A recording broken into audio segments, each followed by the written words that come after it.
Infrastructure, Environment and Compliance Standing Committee meeting for the month of November, and welcome all the councillors and staff, CEO Mark and managers and those in the gallery, and to those that may be watching online, good morning and welcome. We have any notifications of leave or absence or apologies this morning? Mayor Otto, of course, we will note that, but Acting Mayor Jones has just stepped out of the room for a brief moment. We'll just note that too. Obviously been just drawn away by a phone call, and I'm sure we'll be back in a minute. Thank you. If there's no more in that space, we'll move on to recognition of traditional owners, and I'd welcome Councillor Duff. Good morning. Thank you. I'd like to acknowledge country and the land where we meet this morning at the Waka Waka land, and acknowledge the elders both past, present and emerging. Thank you. Thank you, Councillor Duff, and Mrs. Acting Mayor Jones has just joined us again. Thank you. Item 4, declaration of interest. Does anyone have any declaration of interest that they'd like to bring to our attention? If not at this point in time, certainly as we move through the agenda, if there's something that comes up, by all means, just make note and mention it then. Sometimes that can be easily overlooked. All right, items number 5, the confirmation of the minutes of the previous meeting and the officer's recommendation. The minutes of the Infrastructure, Environment and Compliance Standing Committee meeting held on the 1st of November 2023 be received. Do I have a mover for that, please? Thank you, Councillor Potter, and a seconder, Councillor Erkins. Thank you. Is there any questions or comments on the previous minutes? If not, we'll move right along. Thank you very much. All those in favour? That's unanimous. Thank you very much.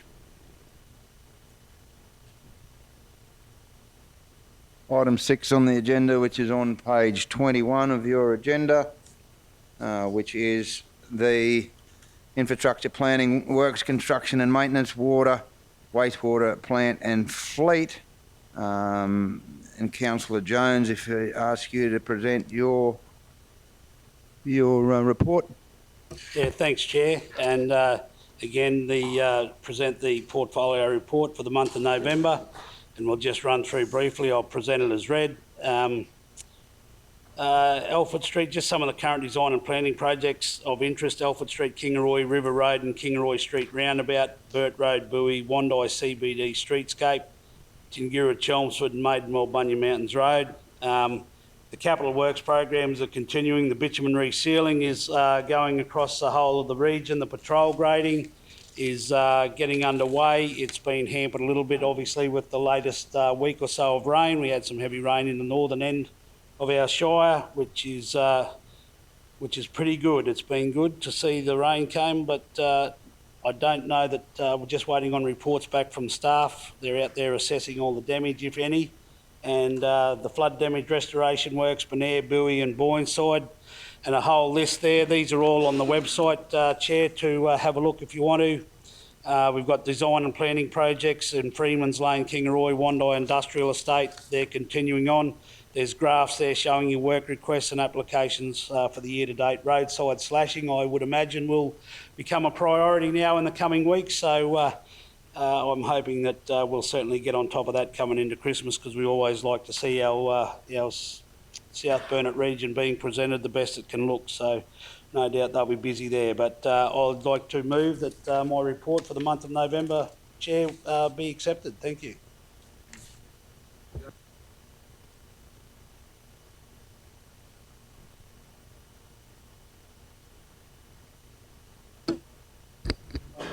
Thank you, Councillor Henshin. Firstly, just wanted to say an enormous thanks to the concreting crew who's been working on the Tasmans Road footpath. As you know, that's a project that I've been very excited to see actually get started and sort of progress this term of council. So thank you very much. I've seen them pouring concrete in the rain and across all conditions, and really do appreciate it. I know there's a lot of excitement about that footpath and the progression of that, so thank you. I just wanted to ask, just in relation to the Bunya Mountains,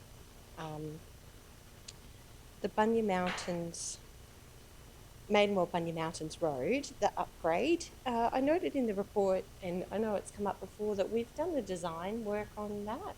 Just wanted to better understand that relationship with DTMR, because it is a DTMR project, have I got that right? And what we're delivering, what they're delivering, and certainly any information you've got in terms of anticipated completion and just a broad overview of that project, because I know it's been on our list for a long time. Thank you. Yeah, through the chair. So it's a combination of an RRTG project along with a contribution from TMR to seal the road, the remaining unsealed section for that. At the moment, we're finalising the design with TMR and the construction of that with TMR. We'll be looking to start that project once all our approvals have come through. We're not actually at liberty to make a large media releases in relation to that project because obviously it's a state government project. So, but our intention would be to go through and seal that over the next. Probably, we would be hopeful to, complete that through the calendar year next year. It's a large project to build, so once that construction program is finalised, we'll be able to get TMR to put a public update together for that project. Yeah, thank you. So it's a RTG nominated project. So, and then DTMR are obviously paying for the project. It's their road after all, but the work we're doing. I was just curious about that relationship. Oh, sorry. Yeah, sorry. Through the chair, so we're the contractor for the project. So we've done the engineering design, and we are the contractor for the project. Apologies. So a number of the projects that might be RITG, so works we've done in the past, like Boyee Road, we normally do those works on behalf of TMR. Other projects like the roundabout, which was recently done at over near Bunnings Walter Road, was done by Road Tech. The works that you currently see on Kingaroy Barkers Creek at Road at the moment is Road Tech. So it'll come down to their volume of work and what jobs get allocated to us as a council. Normally we'll have a preference throughout the year to pick up work for TMR, particularly important projects where we think that a local constructor like ourselves is best suited to that works. In the case of Maidenmore Bunya Mountains, it's been a long-standing project for council to bring that on. So we expect that to be finalised shortly and we can commence work as soon as possible. Yeah, thank you. Thank you, Councillor Schumer. Councillor Duff. Thank you, Chair. Just wanting to know about the Tingura-Chelmsford Road, because I've had two people have on one particular pothole have busted their rims and causing a fair bit of grief for council. Is that design that's being done, is that going to pick up that particular area, and we're going to do something with that well, it's both the northern end and the southern end are where we've got the issues. Are they both going to be picked up, or is that northern end another 12 months away? Through the chair, so we're currently working through the design for that road. I think the section we're looking for is virtually where we finished our reseals just past Tingora through to the Wandai Proston Road turn-off. So there's the whole, I think there's probably about 8 kilometres or something like that. I think it's about 8 k's. So if council remembers, we did float this as a multi-year project through R2R. At the moment, we're out doing pavement design through there. It will be a rehabilitation project along with some minor drainage works. So that scope of what we're actually going to deliver this year hasn't been finalised. We are actually looking to design for the whole road. And then we'll take a staged approach to construction. So we expect to be starting in the new year. Happy for when that design's been completed, we can walk council through that scope in the new year to see what's actually going to be delivered. In all honesty, our intention is to chase the worst of it, probably in the floodways first, because obviously that's where we've got some pressure, but we're also looking for a value for money alternative to there, because one thing we've found through the pavement testing is that the pavement is not uniform, like it's quite variable. So we are looking to see what scope is best delivered through there, and then the remaining amount will be reported to council for their budget consideration next year. So hopefully that we are going to get a start there soon to do some actual rehabilitation work. Do some rehabilitation work to remove some of those outstanding issues that are on that road. Sorry, so through you. So just in the interim, because that's going to take a little bit of time. So are we sort of like patching those potholes, or are we just leaving them and hoping, waiting to see what happens, or what are we doing? Through the chair, no. If there's issues on that road, we will repair them. I note there's a couple of emails that have come through, and Kevin and his team will follow up on those to make sure that we get something done. Thank you. Thank you, Councillor Duff. And yeah, certainly with the recent weather events again, our potholes come to the fore when they fill of water and people drive through them and they just continually get better. But yeah, Councillor Erkins. Thank you.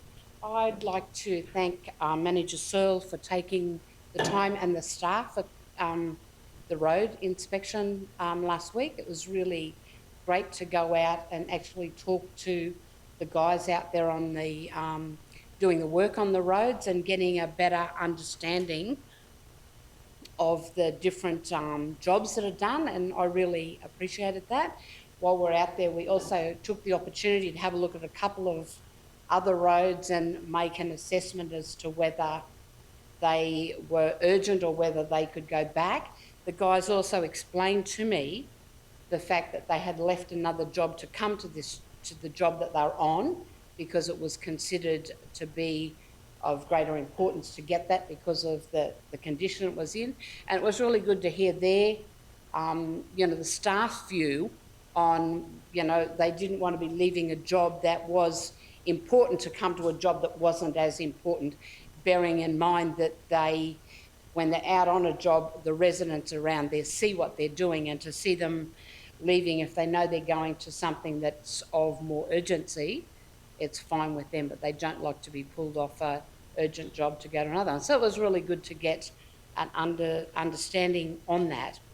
One of the other things, I just want to say how great it is about the Bunya Mountains Road. I know that Nanango Council tried, for years to actually get that done, and it's really great to see it's going to happen. I spoke to someone who had attended the Bunya Mountains dinner and told me that they had come home via the road that is going to be redone, and what a lovely drive it was and how nice it is coming through there. So it's going to be great when it's a much better road, and hopefully we'll have more people coming down there. And I know everyone hates me saying about my Nanango preferences, but that means, of course, that they'll come through Nanango. Thanks.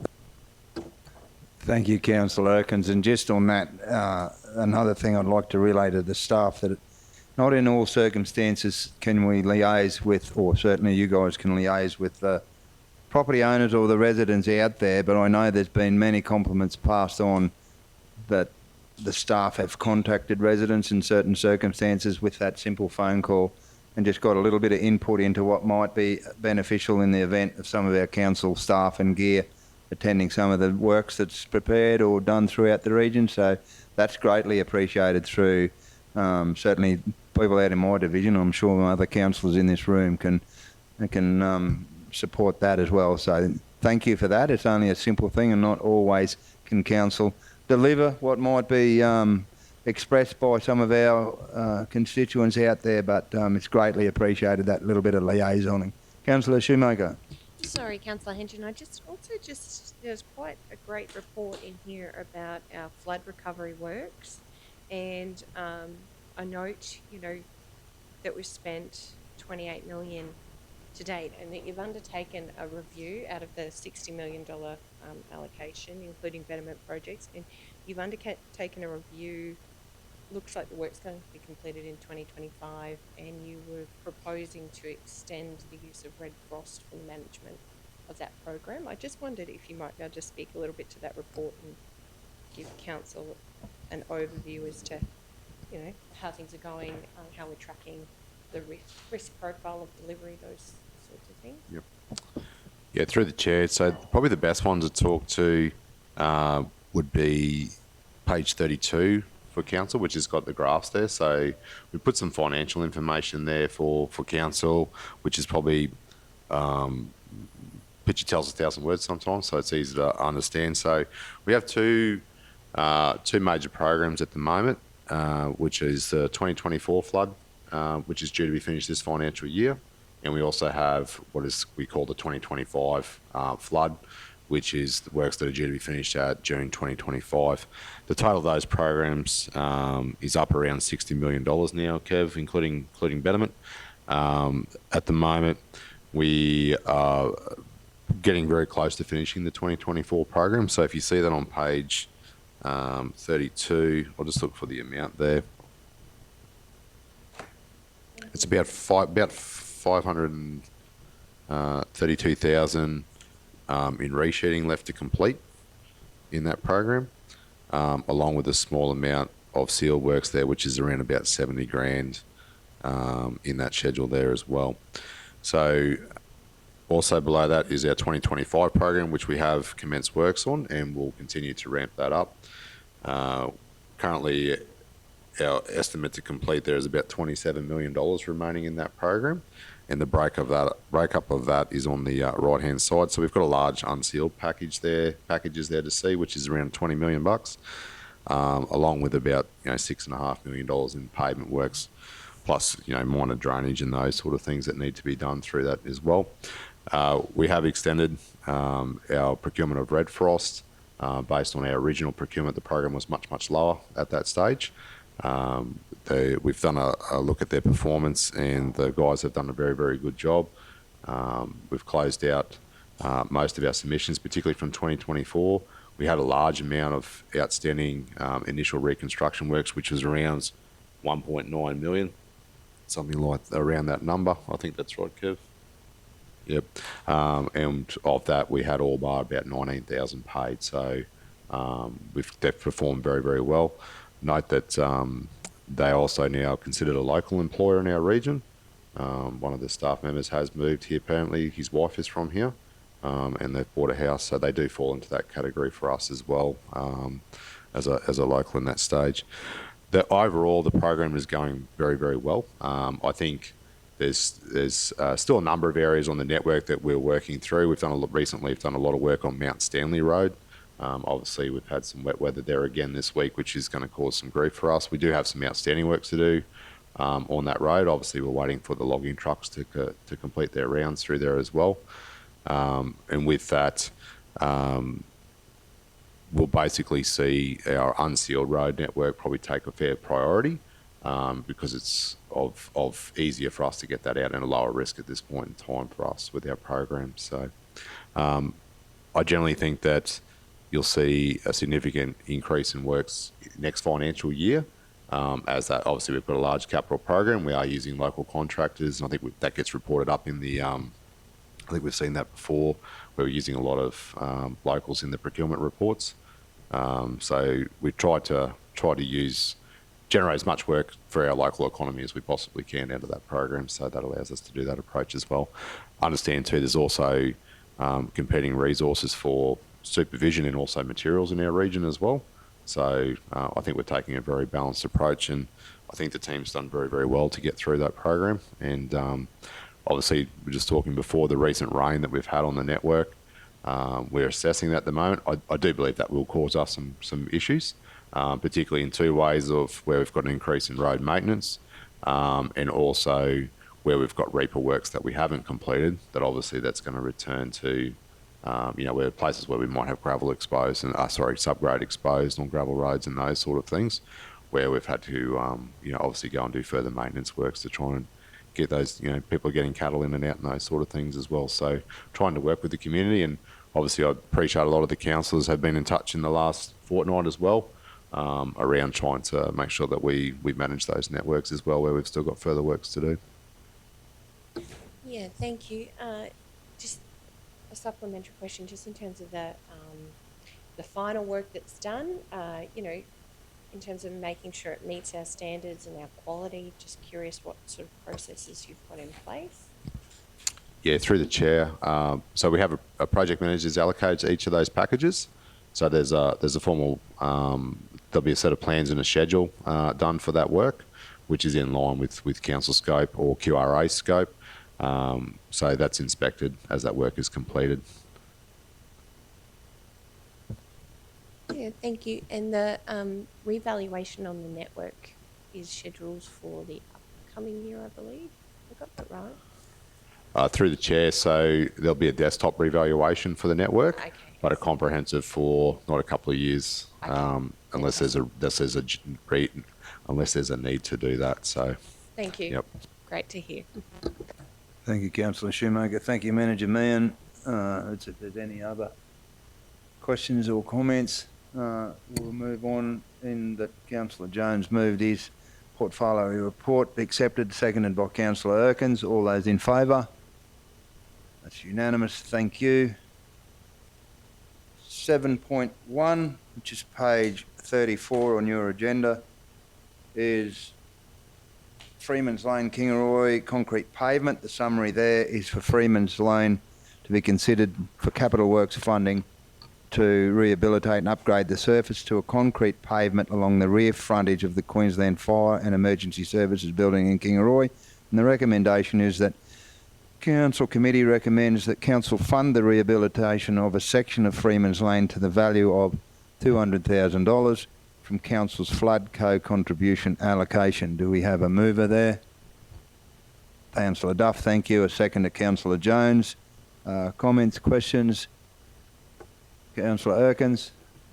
Is this the section behind that they have trouble with water? Yeah, okay, thank you. Yeah, thanks, Councillor Erkins. I think Manager Mann can just elaborate on that. Yes, thank you through the chair. So this is the section behind the fire station. We've had numerous meetings with QFES in relation to the section. So if you're not familiar with it, it's halfway up on the hill here. There's a natural spring that looks like it runs through that intersection. We've actually had 3 or 4 goes at trying to fix it, and it won't work without a higher degree permanent solution on that section. The water continues to break up the bitumen that comes through, and also obviously you've got the hosing of fire trucks and those sort of things there as well, which obviously that water's got to go downhill off that allotment. So we've been working with QFES to come up with a solution that will give them a permanent fix in that area. So that section there would be constructed as a concrete road if council chooses to do that, which we think is probably the only solution to bridge that underground subgrade water that's coming through there.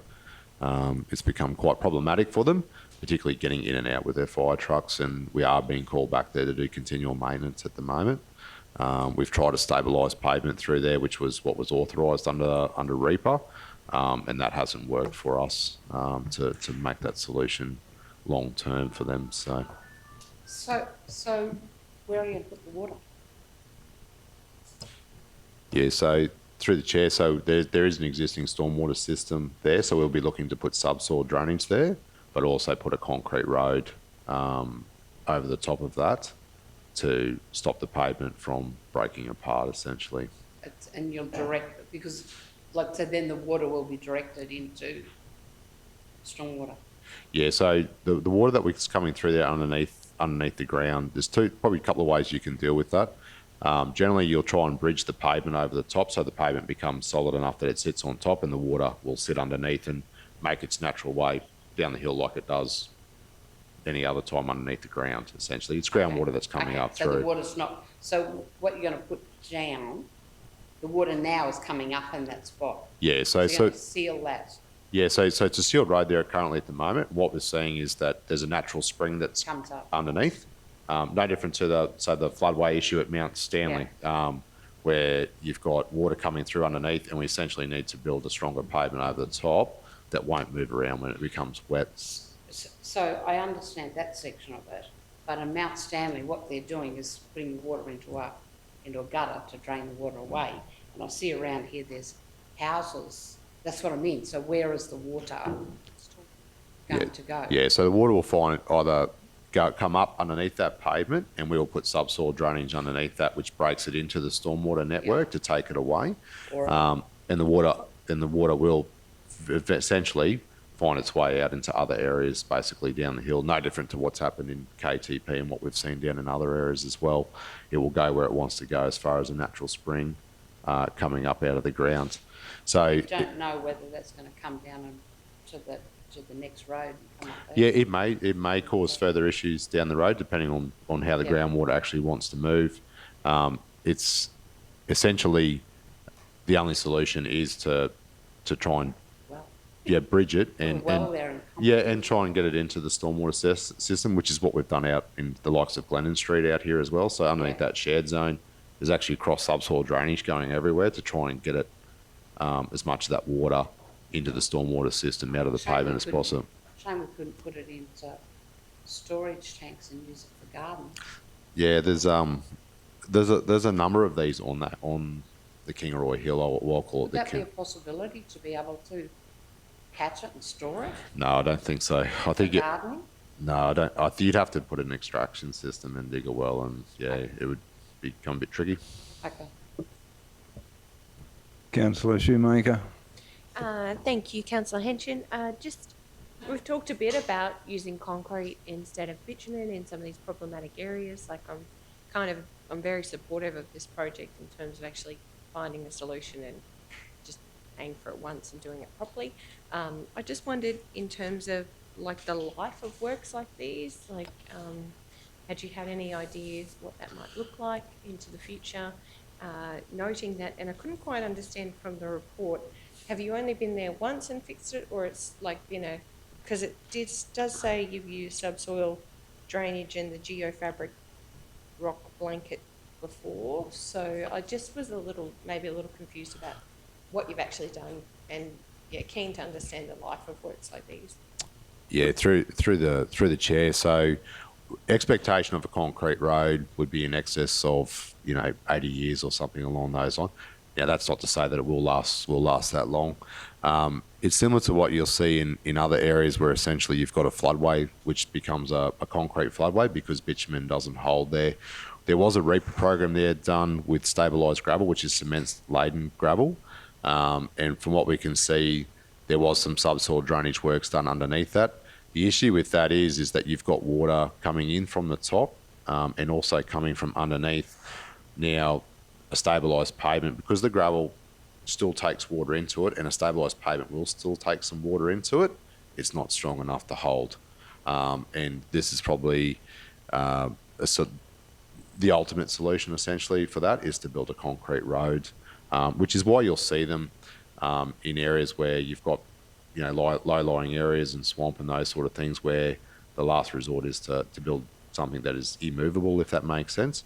So what will happen then is that the water will come up to the concrete road, it will sit underneath the concrete road and it'll just take its time to drain. The other option that you could use is the likes of EME2 asphalt like we've used in other areas. For a small quantity like that, that would be fairly costly to do. Is where a concrete road would be probably the most suitable solution to bridge over that. I know just in the streets around there too, in those intersections, you'll see fatigue in a few of those. That's the same thing that's occurring in that one. Problem with this one, it's getting loaded from the top and also from the bottom. It's not getting out. Yeah, thank you. I guess I was just reading this and thinking about broadly, like the entire region and the way in which we do try to rectify issues like these. And I know ultimately, obviously $200,000 for a small piece of concrete it's a lot of money, but the idea that we may not have to go back for potentially 80 years, I must admit, is very appetising. And I know there are similar opportunities with EME2 and the pavement technology there. I'm wondering, do we as a council keep a list of, or do we have a register of problematic areas like this that, ideally if there was a bottomless pit of money that we would actually be chipping away, sort of trying to address them, or is it sort of ad hoc? Through the chair. So I think it would be a good one for council to do in future as part of its forward works program. It's its capital program is to maybe look at what are future betterment projects internally that we could do to do exactly what you're saying. It's something that we haven't done other than putting it on a forward list of works. This one's, pardon the pun, this one's actually risen to the top because you've got emergency services vehicles there, and we've had a number of meetings with QFES to hear some of their problems. But I do think it's an idea in the future that council, as part of those solutions, has a look at what those betterment projects could be internally on a long-term list to remove these sort of issues. Is that something we can maybe take a note of for future operational plan or something? CEO Mark, I don't know now coming close to the end of the term, but, you know, I do think that sort of opportunity to think strategically and start chipping away at some of these projects that, or some of these problems that we know if we can continue to go back and treat the same way, we're going to continue to have the same outcome. Where I really like the idea of somehow equipping the next council, whoever that may be, with the information to make some strategic decisions about sort of investing in the network in that way. Is that okay, CEO Mark? Yeah, thank you. Thank you, Councillor Shoemaker and Manager Meehan. Councillor Potter, thank you. Yeah, thank you. Yes, had a bit of a drive along there yesterday.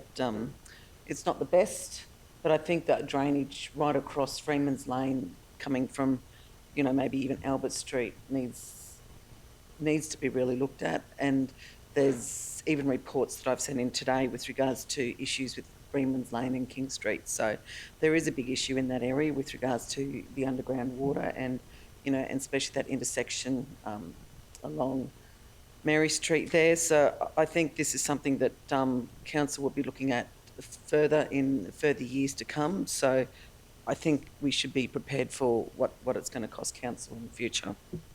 Thanks, Councillor Potter, and I'm sure Manager Meehan and your staff and the diligent work you've done there, that the likes of those things, rather than try and stop it or plug it, if you can find a way into drainage underneath there. I mean, what goes on under the ground is a pretty challenging space that we don't necessarily know exactly what's happening, but certainly reading the report, and if that water can be diverted or help be directed in the right division, department direction, yeah, that would be a big benefit to that area.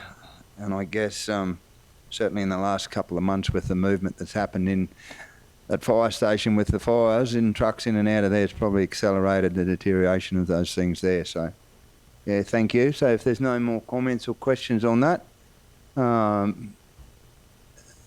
Councillor Acting Mayor Jones has, moved by Councillor Duff and seconded by Councillor Jones, that Council fund the rehabilitation of a section of Freeman's Lane to the value of $200,000 from Council's flood contribution allocation.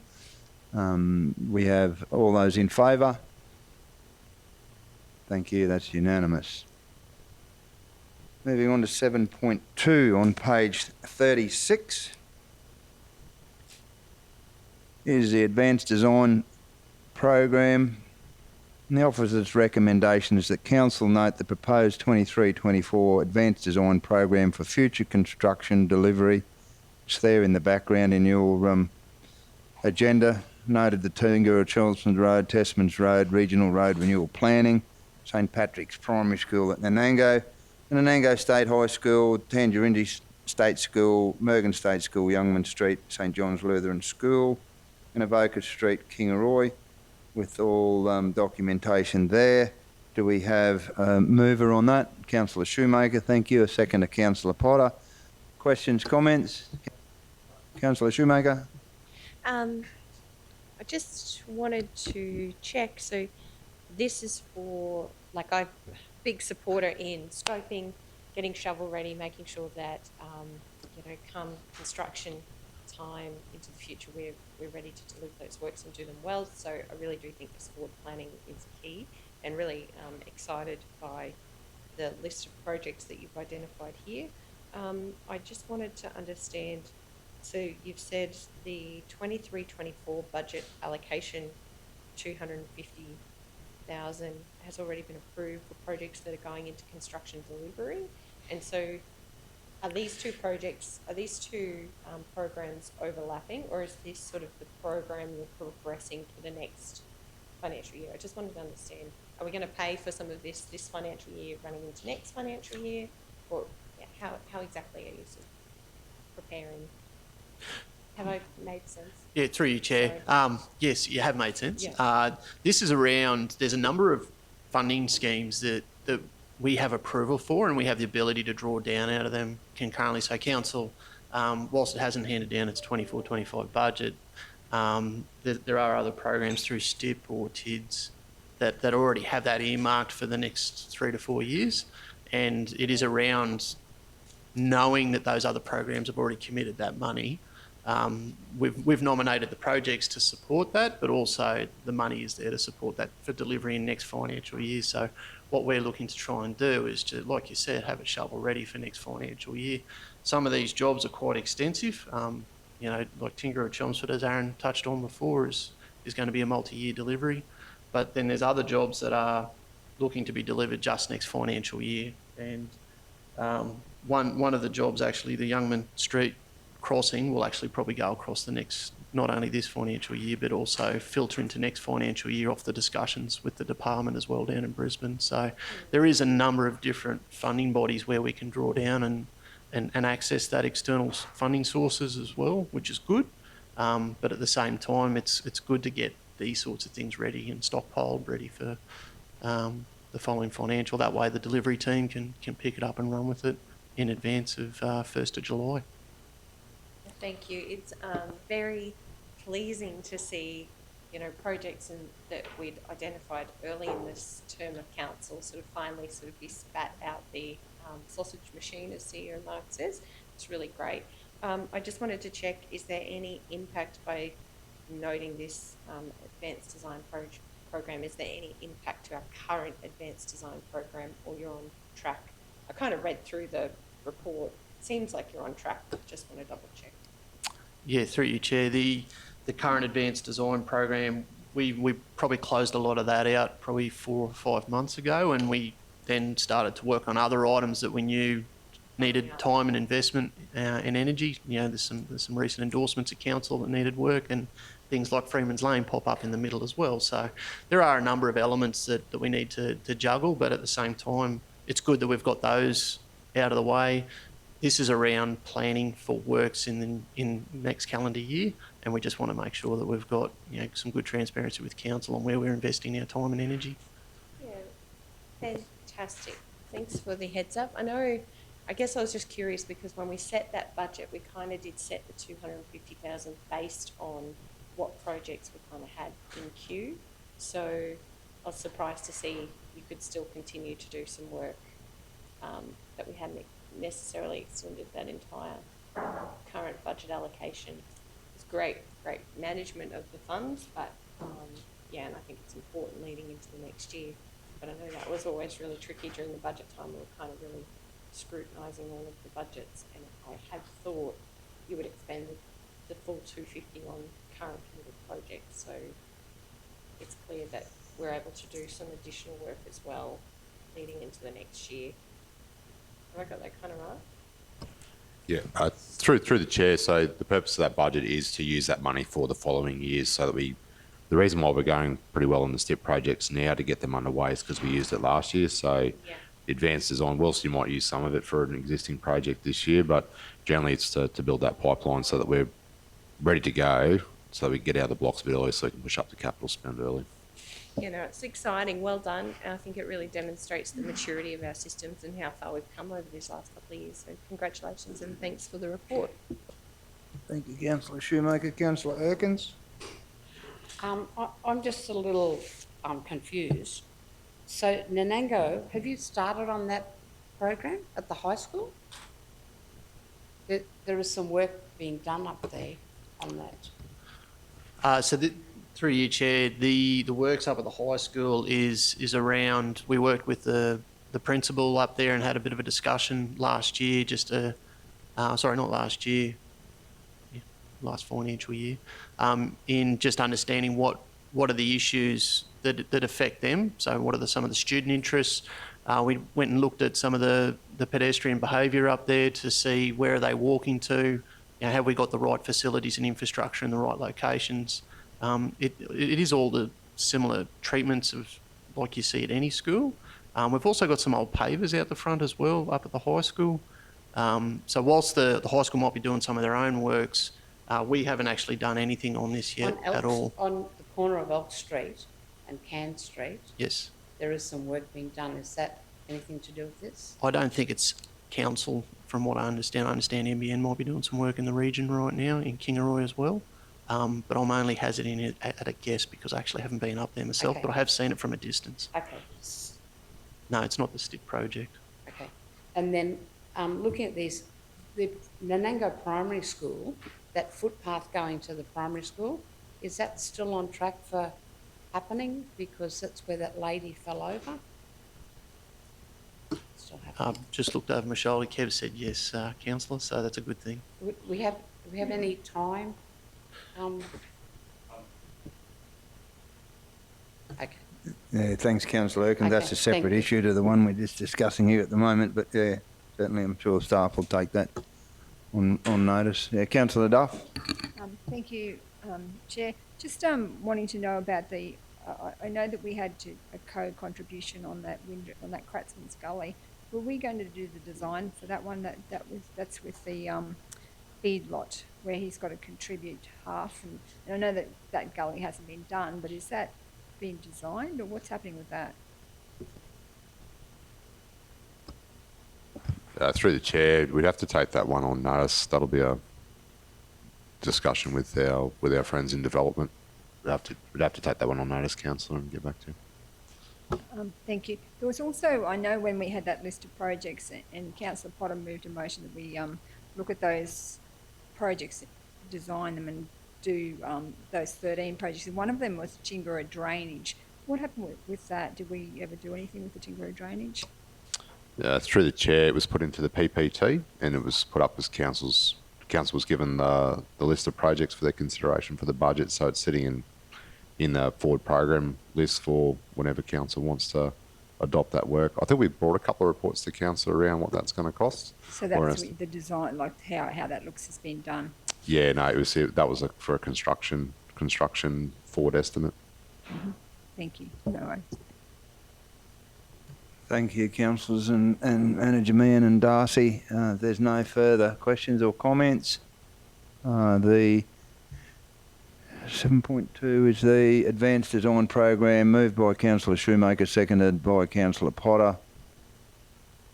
Through you, Acting Chair, can I just, the one probably just while we're on it and possibly where angels fear to tread on, the old joke goes, Adamant Park, if I can use this opportunity for some clarifications, because there's some fairly wild old Facebook statements out there about what's happening and what's not happening, and I would like to put on the official record, and I know we had postponed a public consultation from last week because of the rain, and I'm still just not 100% sure of the weather this afternoon as to where we're going to go.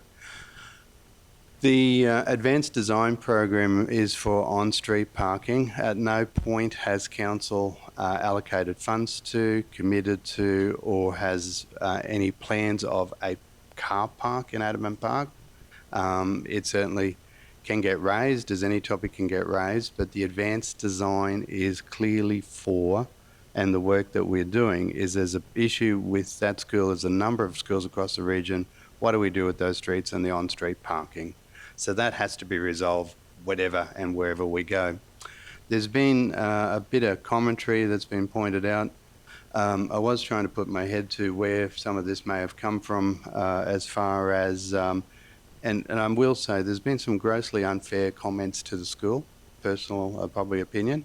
The school has every right, it's planning for its future, to engage in other parties in conversation, and the development application that the school has is for the school.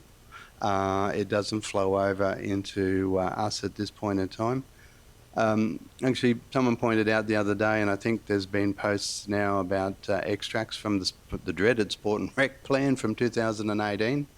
So gone back and had a look at that. It talked about, and I recall when I first started with council, the whole debate around the word rationalise, and it's probably a good thing that we don't use that word going forward. Rationalise means basically how can we make it more efficient and either spend less money or produce better services. That is the concept of rationalise.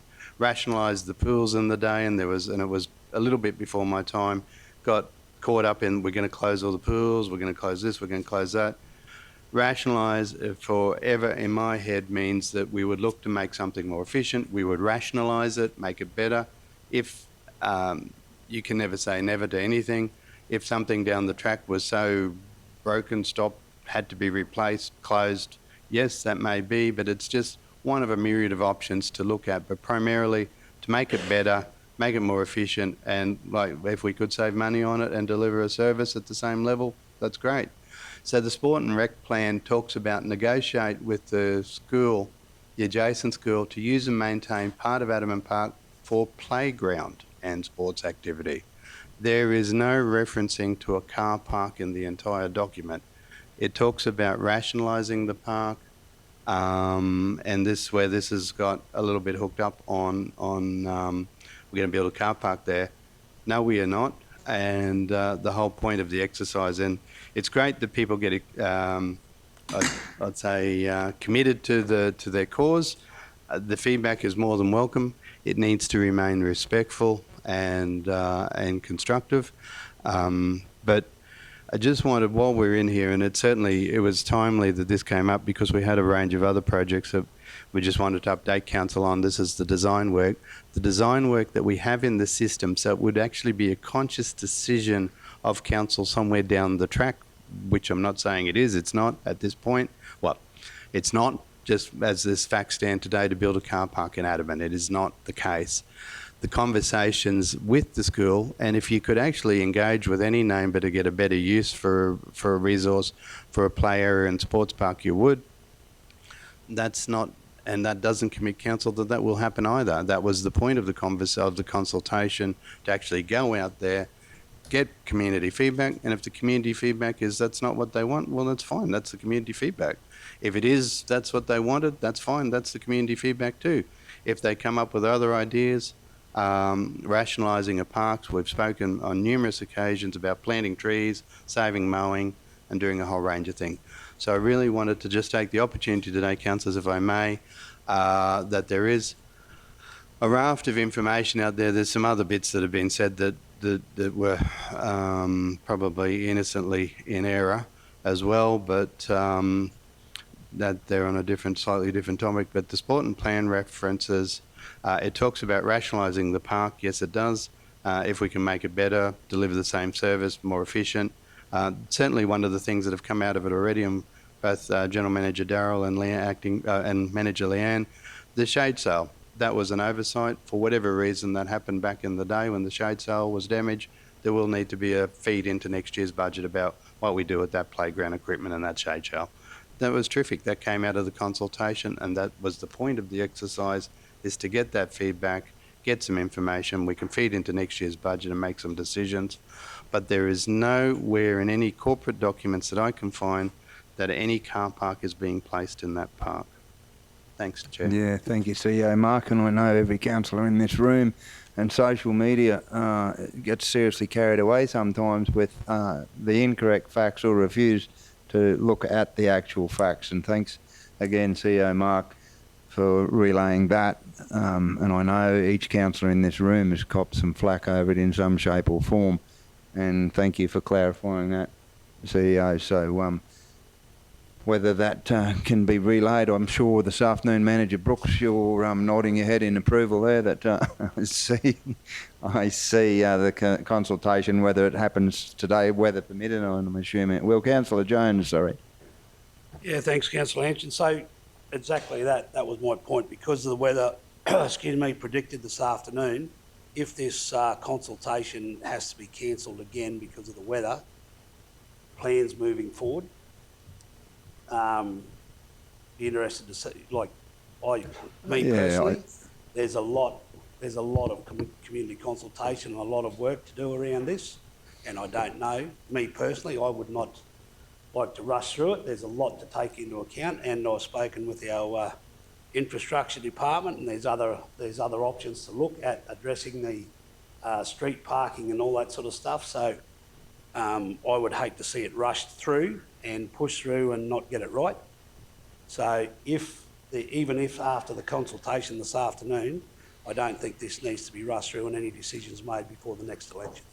That's me personally, and I'm happy to be driven and guided by the rest of the chamber, but I think there is a fair bit around this, knowing what the comments and all that sort of stuff that have been on social media, and I agree with the CEO.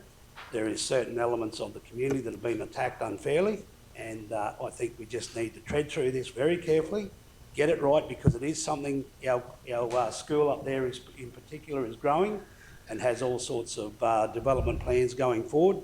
And as I said, our infrastructure team is looking at other options for on-street parking. And again, Mr. CEO, I want to reiterate the fact that council has never had any plans drawn up or anything like that, so it's all a little bit misconstrued in the community. But if there is consultation up there this afternoon, happy to have that conversation. But I think, me personally, I'd like to just see all that information taken on board. The infrastructure team work through some options to take back to the community and the school.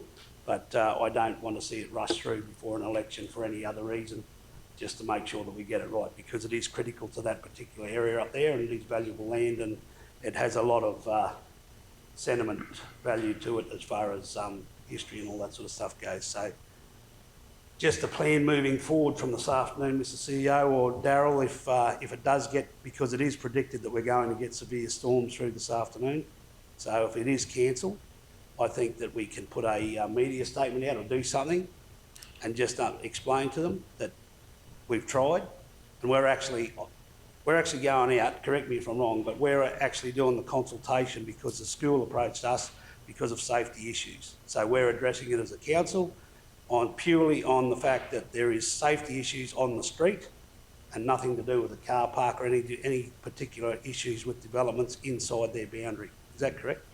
Yeah, through you, Chair. Yeah, so certainly, the whole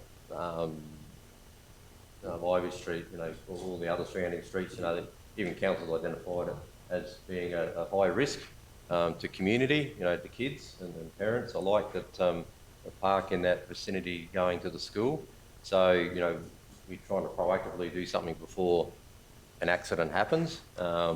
So I think the plan is, we did give the community, a commitment of 2 community meetings, which we've obviously had one. If it doesn't go ahead this afternoon, well, then that's just another decision we've got to make as to whether we continue to try and find another date that's suitable for everyone. I think with the community feedback that we're receiving, there are some really good thoughts and comments coming back. Yes, we've got some other views which, probably won't get too much merit, but there's certainly some good ones there coming through that will take time to investigate. We've got so many stakeholders involved in this debate. So, and obviously the school's about to go on holidays, so, we won't be able to do anything with them for some time. So I think by the time we weed our way through all the feedback we've got, we've still got a commitment to come back to the December meeting with a report to council, which will just be pretty high level, that, we've undertaken the 2 bits of community consultation. We've had the online survey, whether we've got time to do any critiquing of that analysis, I'm not too sure, because obviously we've had that delay in that second meeting, but we'll certainly honour that commitment of getting something back to the December meeting for council's consideration.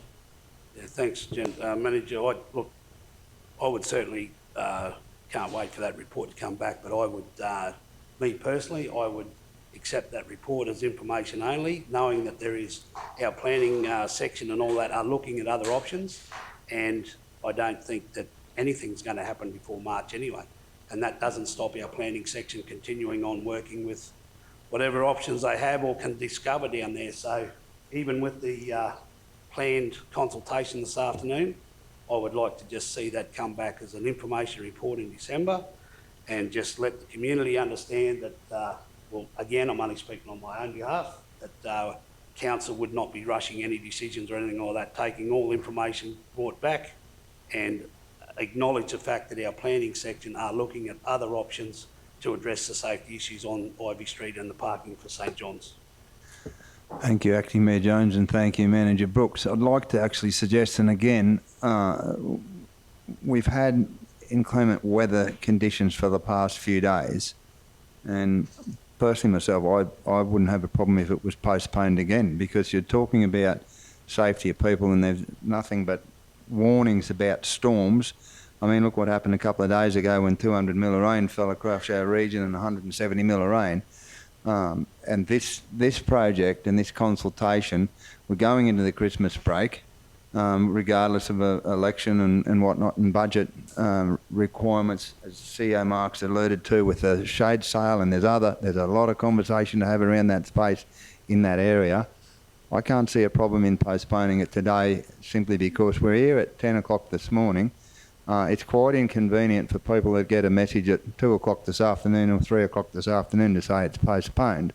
So I wouldn't have a problem if it was postponed, because there's a lot of work to do in this space, and why rush it? This is the thing, and community feedback has been, and the CEO Mark alluded to the car park. It's nothing to do with the car park. So again, I think the community needs to be well aware of that, and I think it would ease a lot of fears and a lot of the commentary around the community just in that aspect alone. Councillor Shoemaker.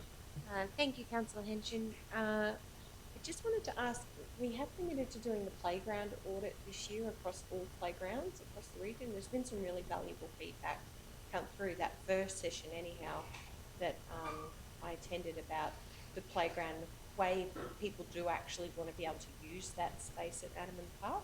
I just wondered, in terms of the schedule ahead, where that may be at. Manager Leanne?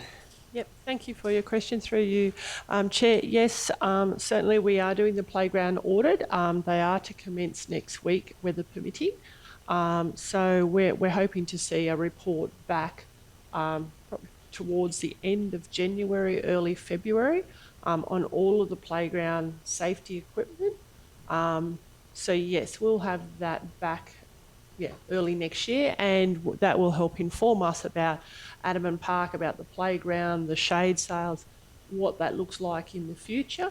And also we need to look at the priorities for the entire region. So we are doing the playground audit across the entire region. So you'll be able to review all the parks probably in February. Yep, and the survey is currently still open until what date for Adamant Park consultation? So the survey is open. We were probably going to leave it open until the end of this week. But yes, it will depend on your decision here today about the community consultation. If there is a cancellation, we would suggest not leaving the survey open. We would suggest let's close it on a date. Let's advise the community so they can get their responses in before Christmas would be nice. And then we can bring that information back to council. Yeah, I'm just thinking, I'm fully supportive of postponing the session based on the fact that there could be or will be, or hopefully will be, some good storms, because I'd love to see my dam full. I am wondering if, though, with the report that's got to come back, if it's not better placed, CEO Mark, to actually push it until we have all that playground information as well.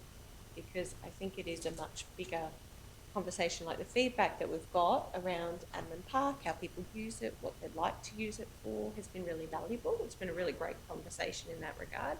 And I'm thinking if we're doing the playground audit and that information comes back sort of January, February, it might be better to actually do the report and the discussion about Adamant Park, so it can feed into the next year's capital works program, and certainly that project prioritisation, because I know, I do recognise and accept the reason why there hasn't been investment in that park and the playground is because the playground is very old and the equipment can't actually, I did investigate that when I first got into council, you can't actually buy pieces for the equipment there anymore. So what is there is sort of just, I guess, suffering through until its end of life. But, in terms of redevelopment and discussion, I think there's some great feedback from the community about all of the parks in that area. And I think it would be good to consider what their individual points of difference may be so that can feed into their next budget discussions too. So that's just my feedback and thinking. Thank you, Councillor Shoemaker. Councillor Erkins. Thank you, through you, Chair. The report that's coming back for our consideration or our information would be great if that could come out and the public could also have a look at the report, and that gives them an indication of what sort of feedback has come. But I think I agree with Councillor Jones, you know, I wouldn't like to see us rush into a decision here. I think it is a fairly emotive decision from, you know, lots of different areas. So I think I would agree with Councillor Jones. It would be good to see that report and have that report made, you know, public for the community to also come back and comment. Some people don't come in and comment on something, but then when a report comes out and they think, oh my God, I should have come in and said something. So it gives an opportunity for people and make sure that we're looking after what the community wish to be done. Thank you, Councillor Erkins. Councillor Duff. Thank you, Chair. Yeah, I'm 100% keen on waiting and getting it all exactly right, but I thought there was when we met with the school, there was some reason they needed us to sort of make a decision because it was to do with an application that they were putting in and around and I thought that was there was a little bit of urgency around that, but I might have misread it. I thought that they were applying for something and it was to do with where they could see the car park going. No idea what you mean, No, okay, Councillor. so there was nothing, there was no timeline, not anyway, not that I've been involved with. Okay, no. because I thought that was what was the catalyst for us meeting with them in the first place. Yeah. Short answer, no. Well, again, not any meeting I've been in with them or anything. Okay. Sorry. I must have got. Yeah, I through think the chair, Councillor we- Duff, you might be getting mixed up with when we met. It wasn't in relation to Adam and Park. That was through the fence, and there were discussions across the fence. I think what you're referring to is our meetings in the space on the eastern side of the fence. Yeah, no, it was that meeting we went to. Through the chair, we're intending to meet with the school next week if we can get the stars to align with the date and time. So, you know, if that's the case, we can ask that question. But but it's really the purpose of meeting with the school is just to provide them an update before they go on their Christmas break. Yeah, I think I asked that question because if there's plenty of time, well, then there's no rush to we can make, yeah, absolutely. I was of the opinion that we had to sort of tweak it fairly soon, but that's fine. Thank you. Thanks, Councillor Duff. Yeah, look, I have no idea what's happening outside with the weather, and I don't listen to the weather too much. I like to look at it, but not listen to it. But you know, the prediction again today and the forecast was storms and possibility of hail in some areas. I mean, the mention of hail would be enough to keep people out of harm's way alone if that was the case. And we know very well, quite often, weather forecasts not necessarily be exactly quite true and correct. So I don't know what's happening out there. Theo, Mark? Chair, if we cancel it, then we can get the notice out, and I'll just cancel any objection. As part of the statement today, I will just categorically state there is no plans to develop or change the park into a car park. That is not on the agenda at all. And we Yeah, can do thanks. that. Yeah, thanks, Councillor CEO Mark. I think that would be a great suggestion, Councillor Erkins. Do know that if you cancel that meeting, that is a sure bet we won't get the rain.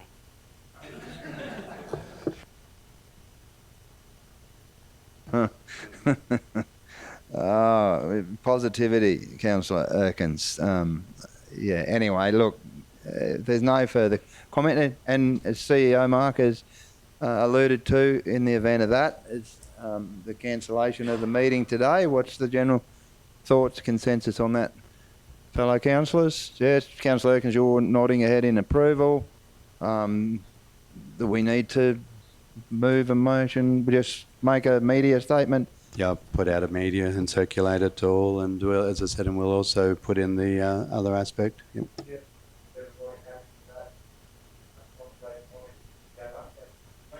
I just wanted to ask, are we postponing and rescheduling for another date? Yeah.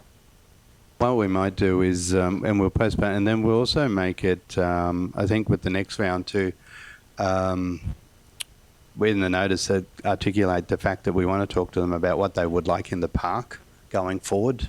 So we've had some suggestions, so maybe until we get the survey results back, and then say, the park's here, usage, what sort of, and it ties in a little bit with your playground audit and things.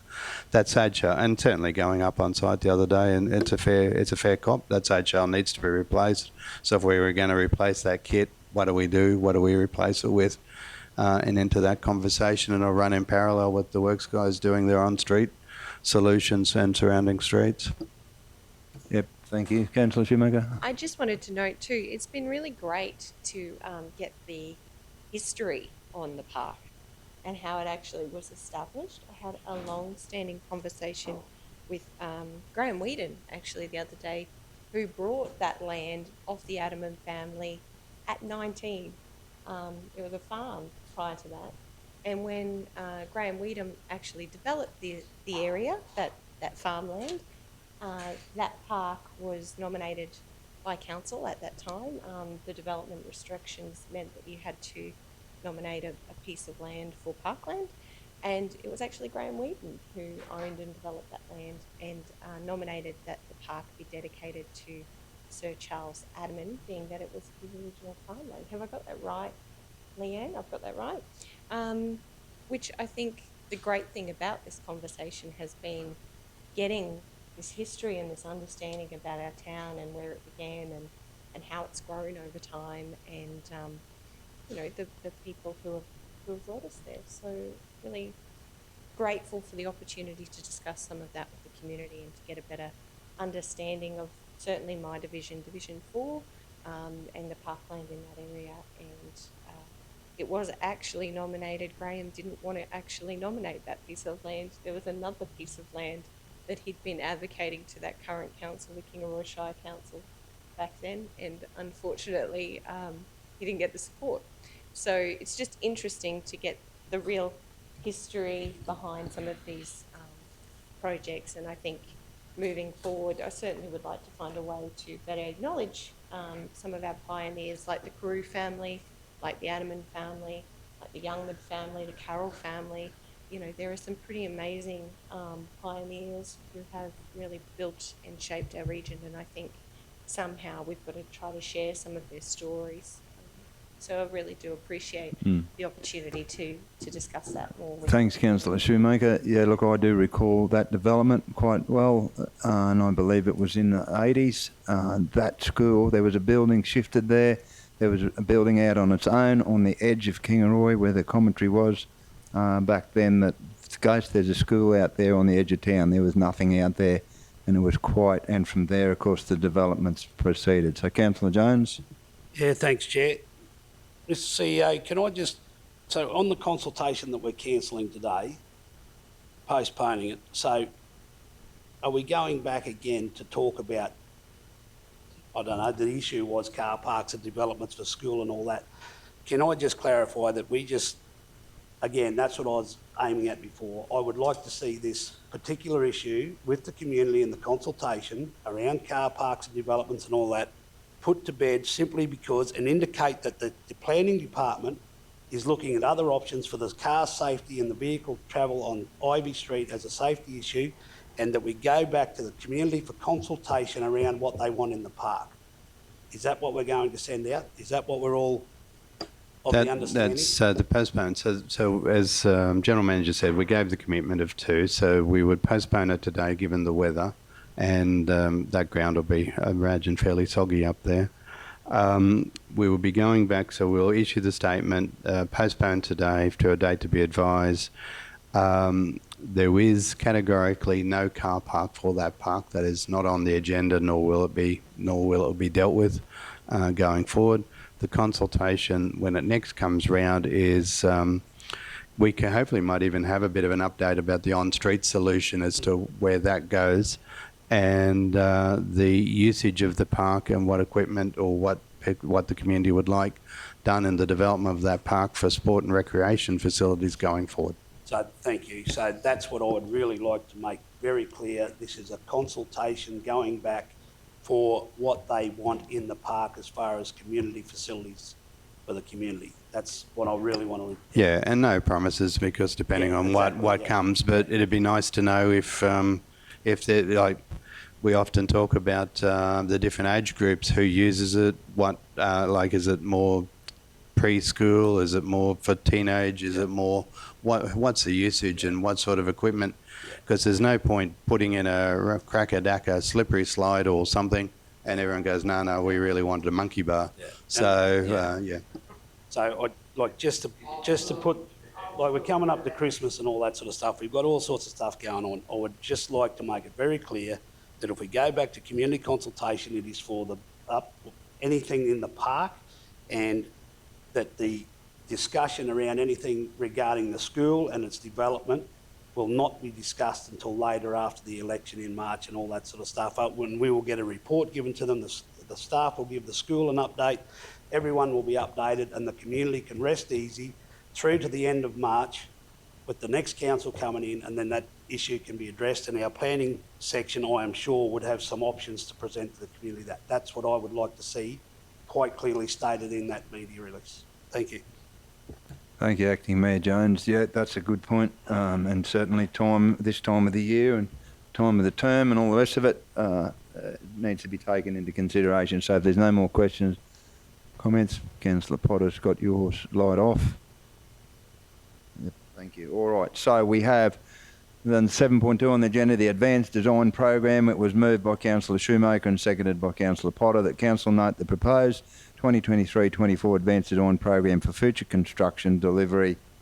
All those in favour?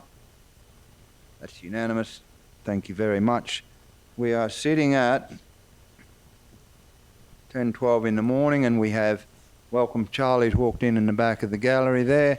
That's joining us for morning tea this morning. I would suggest that Council Chambers adjourn for morning tea. Do we have a mover on that? Councillor Acting Mayor Jones. A seconder? Councillor Erkins, thank you very much. All those in favour? Thank you. We'll adjourn for morning tea and come back suggesting 10:30. How's that sound, everybody? Okay? Thank you for your patience and participation. Thank you.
from morning 2, we move into open session. Have a mover for that. Thank you, Councillor Potter. Seconder, Councillor Jones. All those in favour? Thank you. Unanimous. Okay, moving on to 7.3, which is on page 38 of your agenda, and it's an application for the road closure for the unmaintained Gameri West Road, which adjoins Lot 5 to FY 407. The summary is there, and the officer's recommendation is that the committee recommends to Council that Council advise the applicant and the Department of Resources that A, it supports an application for the temporary road closure of the road known as Gameri West Road, Crownthorpe, which adjoins Lot 52 FY 407 and is shown in Attachment 1, and B, make note to the Department that Council does not support a permanent road closure of the road known as Gameri West Road, Crownthorpe, which adjoins Lot 52 FY 407 and is shown in Attachment 1. The reasons for this objection are as follows.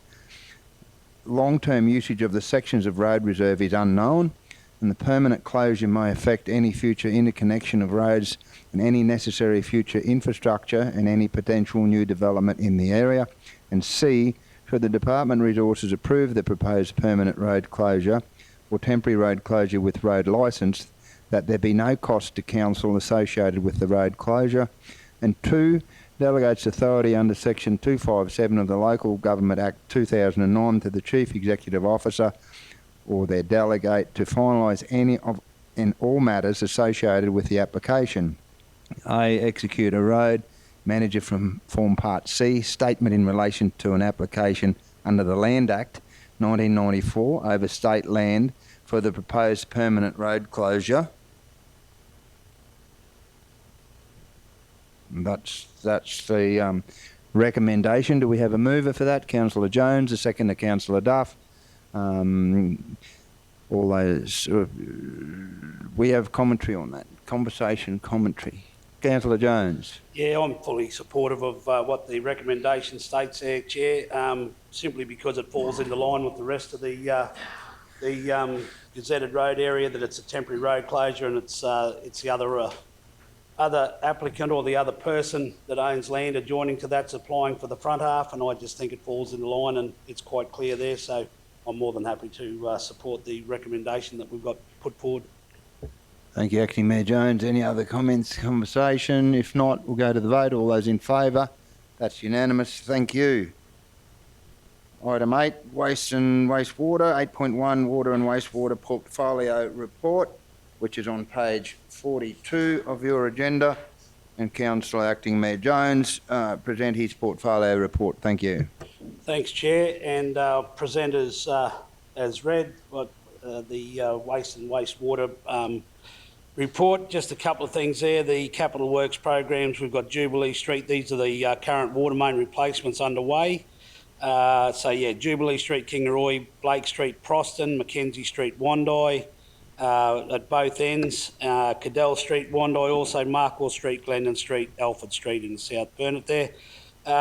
Off-stream storage, 30% design has been completed. The Mount Rural Reservoir, tenders received for a concrete reservoir and roof replacement. We're all above the budget available for this project, and another tender has recently been released for the Pennell Reservoir with liner. Wandai Water Treatment Plant filter media replacement, that's also there. There's also graphs, our raw water storage. Boondoomba is at 70, BP is around 70, Gordon Brook sitting at about 60, and Booba Dam is around about 90, and possibly the Boondoomba Dam and BP Dam may have risen in the last few days. There has been good rain up on that northern end, and nothing up in the catchment areas, but certainly some runoff around Mergen, Wandai and Sherburg. All the other graphs are there. The Sunwater allocation, how we're travelling Boyne River, it's all on the web page to be seen there for anyone online. And I'd like to move that the water and wastewater portfolio report, for the month of November be received. Thank you, Acting Mayor Jones. We have a seconder for that. Councillor Shoemaker, thank you. Comments, questions? Councillor Shoemaker. Councillor Jones, your light is still on. Oh, sorry. Councillor Shoemaker. Thank you, Councillor Henson. A couple of questions. Just in relation to the off-stream storage, so I just want to confirm the design, that's the work that's happening after we submitted the Building Our Regions application. It was denied, and we'll give them more money to do more planning, and I think that was in the vicinity of 200 and something thousand. That's that project. Yeah, through the chair, yeah, that's the additional design money that we got through the department, which is 300,000, I think, Adam? 315 including 350. Contribution. Yep. And that then sets us up for the next round of Building Our Regions or alike with a concrete plan. Yeah, through the chair. So that will allow us to establish a design document that we can then move to tender, or will be further down the line to hopefully be more successful in funding rounds. Yeah, so good. The Mount Warulin Reservoir, just reading, so we'd gone to tender again, and the budget was well in exceedance. I wanted to understand more about that, because you've also said, you know, that we can build it for a cheaper amount, but essentially the life is about 30 years shorter life. I'm just wondering, in terms of that decision, you know, I'd like more context around, would it make sense to bring more money forward to actually deliver this project so that it'll last a longer period? Like, that's sort of some of my thinking. Through the chair, so that was one we previously walked through with council around the panel tank solution from local suppliers about joining a number of tanks together up in that location. So that's currently out at tender at the moment. We will be bringing a report to the general meeting to run council through where they want to proceed with that option. So we'll prep for that at that time, if that's okay. Our team will be along with that as well it is a Works for Queensland funded project that's going to be delivered this financial year. So part of that is, obviously, if we're over budget, we went to the market to find some alternative solutions. So we can bring back some further details. Part of that will be coming to the general for discussion with council. So we'll prep for that, councillor. Yeah, thank you. I would certainly appreciate some further analysis on those options, and certainly around the costs and in terms of investment, what's better bang for our buck? Are we better off, you know, some of my thinking is, are we better off investing in a longer term solution? So I would really appreciate some more information about that. I understand you're bringing it to the general, but actually that project is quite a large project, and I would actually like if there was an opportunity for a briefing or something about the analysis and the evaluation work that's happened for those tenders. CEO Mark, I think it would be good just to understand the intricacies of that. And the Wando water treatment plant filter media replacement, I note that the report says it's pushed back to May or June. I don't actually really know much about a filter media. I just wanted to understand what the risk was to, you know, water quality. Can we afford to push it out that far? What are some of the reasons why? Through you, Chair. So the reason's purely demand.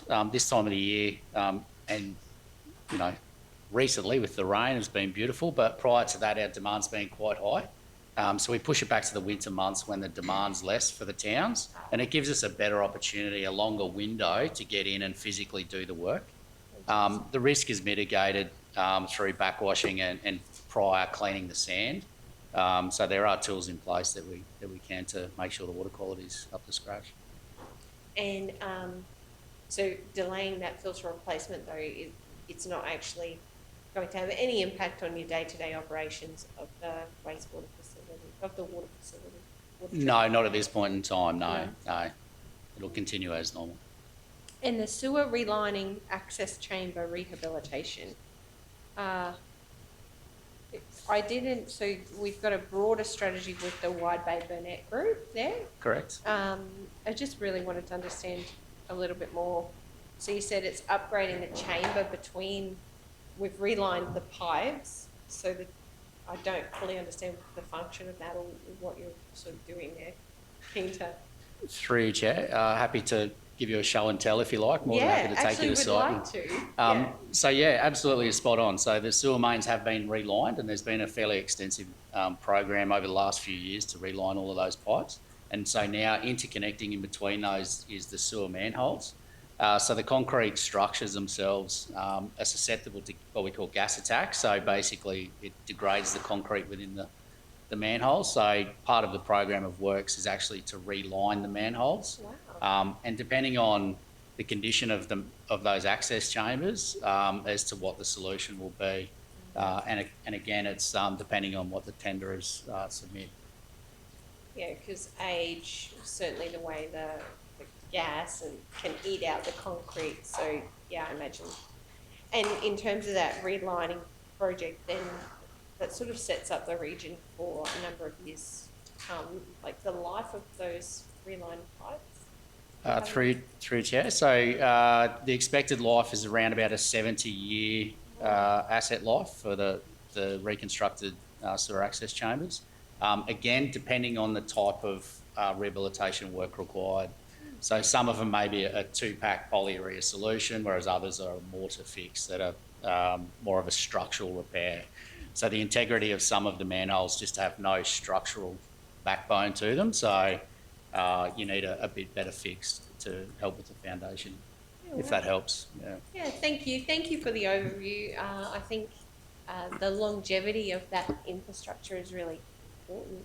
I think the work that we're doing in trying to find innovative solutions and cost-effective solutions is really important, particularly in terms of when you look at that longer-term CapEx program and what we know we have to invest into the water and wastewater network over the next 10, 20 years. You know, it's a reminder, these little updates are a reminder that day by day, bit by bit, we are getting closer to that bigger goal. So well done. Thanks for the update. Really do appreciate the work happening in that space. Certainly a lot going on. Thanks, Councillor Shoemaker, and thank you. And I recall going down to Nanango some years ago and watching the relining of the sewer, some one kilometre or 1.2 kilometres down there. Absolutely fascinating technology. And I'm pretty sure, I'm not sure they're adequately named a manhole, but that would put a shudder down most people's spine in the thought of a manhole into a sewer system. But understand it's simply an access point, but manhole might not quite be exactly what they should be named. But yeah, that is, and I believe we have a similar operation for our culverts under the road as well, which is absolutely great in this day and age as technology. Councillor Erkins? Through you, Mr Chair. I'd like to thank Acting Manager Brand for his help. We have had some issues in the Nango with pumps. Are those pumps right now? Through you, Chair. Yeah, so we've had some issues with the oxidation ditch in Nanango. We have paddle aerators, which are a mechanical device that all happen to catastrophically fail in one hit, would you believe? So we have 4 of them to provide redundancy across the ditch, but all 4 of them went out in action. So I guess lightning does strike 4 times. So, but for us, the oxidation ditch is back up and running. During that time, we couldn't meet licence condition for our discharge. So what we do is we bypass the effluent into a storage lagoon, and then we treat that effluent back into the treatment plant. So the downfall to that is some of the community didn't have access to the water during that really dry period. So. Yeah, and there were a number of residents who were pretty offended by the smell, but Acting Manager Brand did contact all those residents who rang up and explained the reason. So that was pretty good because they at least understood what was happening. So thanks for that. That's really good. Thanks, Councillor Erkins. Councillor Duff? Through you, Acting Chair, I just wanted to thank you for delaying the Proston water main replacement. Caused a lot of upheaval in the streets now, which would have been prior to the centenary. So the community wanted me to pass on your thanks. They're very grateful that was able to be delayed till after the centenary. Thank you. Thanks, Councillor Duff. Councillor Erkins, your light's on. Oh, sorry. No, thank you. Just a question, Manager, in relation to the Wandai water treatment plant, great work there, of course, going to happen. How often does that get tested as compliance-wise? Because we get asked in relation to water quality in Wandai, how often does that get performed? So, Mr Chair, it's a really good question. It's a very difficult one to answer, but a lot. So it is tested every day operationally by operators on site. It's tested weekly through verification programs and microbial testing that's sent off to laboratories. and different parameters are sampled at different times. But the program is fairly extensive and it's managed under our drinking water quality management plan. Yeah, no, thank you, and that's a great response. And I think, CEO Mark, if it could be relayed in some time through media that when that work is going to happen, or even the likes of now, that be relayed to the public, that it does have stringent tests and compliance issues that it has to adhere to, so the public are well aware that that does happen regularly, and if it's every day, that's fantastic. As we do, we get smashed about water quality around our region, but it has to be compliant. And I think that's something that the public, have to be aware of, that, council does its absolute, and it has to comply with those rules and regulations. So thank you for in that space. I think the Wandoi people and perhaps the whole region need to be aware that the council works diligently in that space to make water quality relevant to the code conditions or regulations and requirements. Just on the water, and you know how much I watch water, absolutely sensational. It'll no doubt come in next month's report, but Acting Mayor Jones, absolutely sensational. I had a phone call this morning from a resident that the Boondoomba Dam has actually risen over 30 centimetres on their property, which is a mass amount of water on the surface area of that dam. So if it's 70% at the moment, I'm sure it'll probably go to 71 or 2%. 75%. Mayor Jones is holding his hand up, and there would be still I thought around 76. 76%. One BPU is 76 and Boondoomba 75. Then yeah. Well, there you go. And there will be still water. There was no water actually running in the headwaters of the Boondoomba, the Manium, a couple of days ago, but I can report this morning as I crossed those bridges, there was actually water. There was a fresh in the Boyne River, there was a fresh in the Manium Creek, and there was a little fresh in the Stewart River up this top end. Now, previously they were still completely bone dry. So that being said, that water may not necessarily get to Boondoomba, but it's filling the creeks and river systems along its way. So that's absolutely sensational to see that water. I know a majority of that water came through the Stewart River down into the Boondoomba Dam, but yeah, what a sight that is. And I believe, Councillor Duff, my reports were that it wasn't far under the bridge outside of Proston the other day, so that was some serious water. No doubt from when you get 160 or 180 mil of rain, that's going to put some water somewhere. So thank you, Acting Mayor Jones, for your report. No further comments or questions on that. So we have moved by Councillor Jones, seconded by Councillor Shoemaker, that Councillor Jones' report be council be received. All those in favour? That's unanimous. Thank you.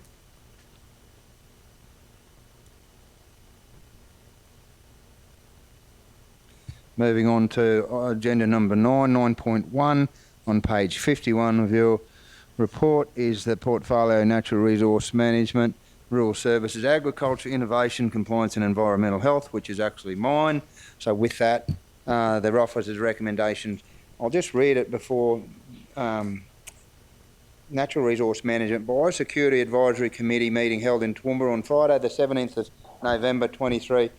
Current BAC will dissolve after final BAC meeting on the 16th of February 2024, and a new BAC, and BAC of course is Biosecurity Advisory Committee, will be formed post 2024 LG elections.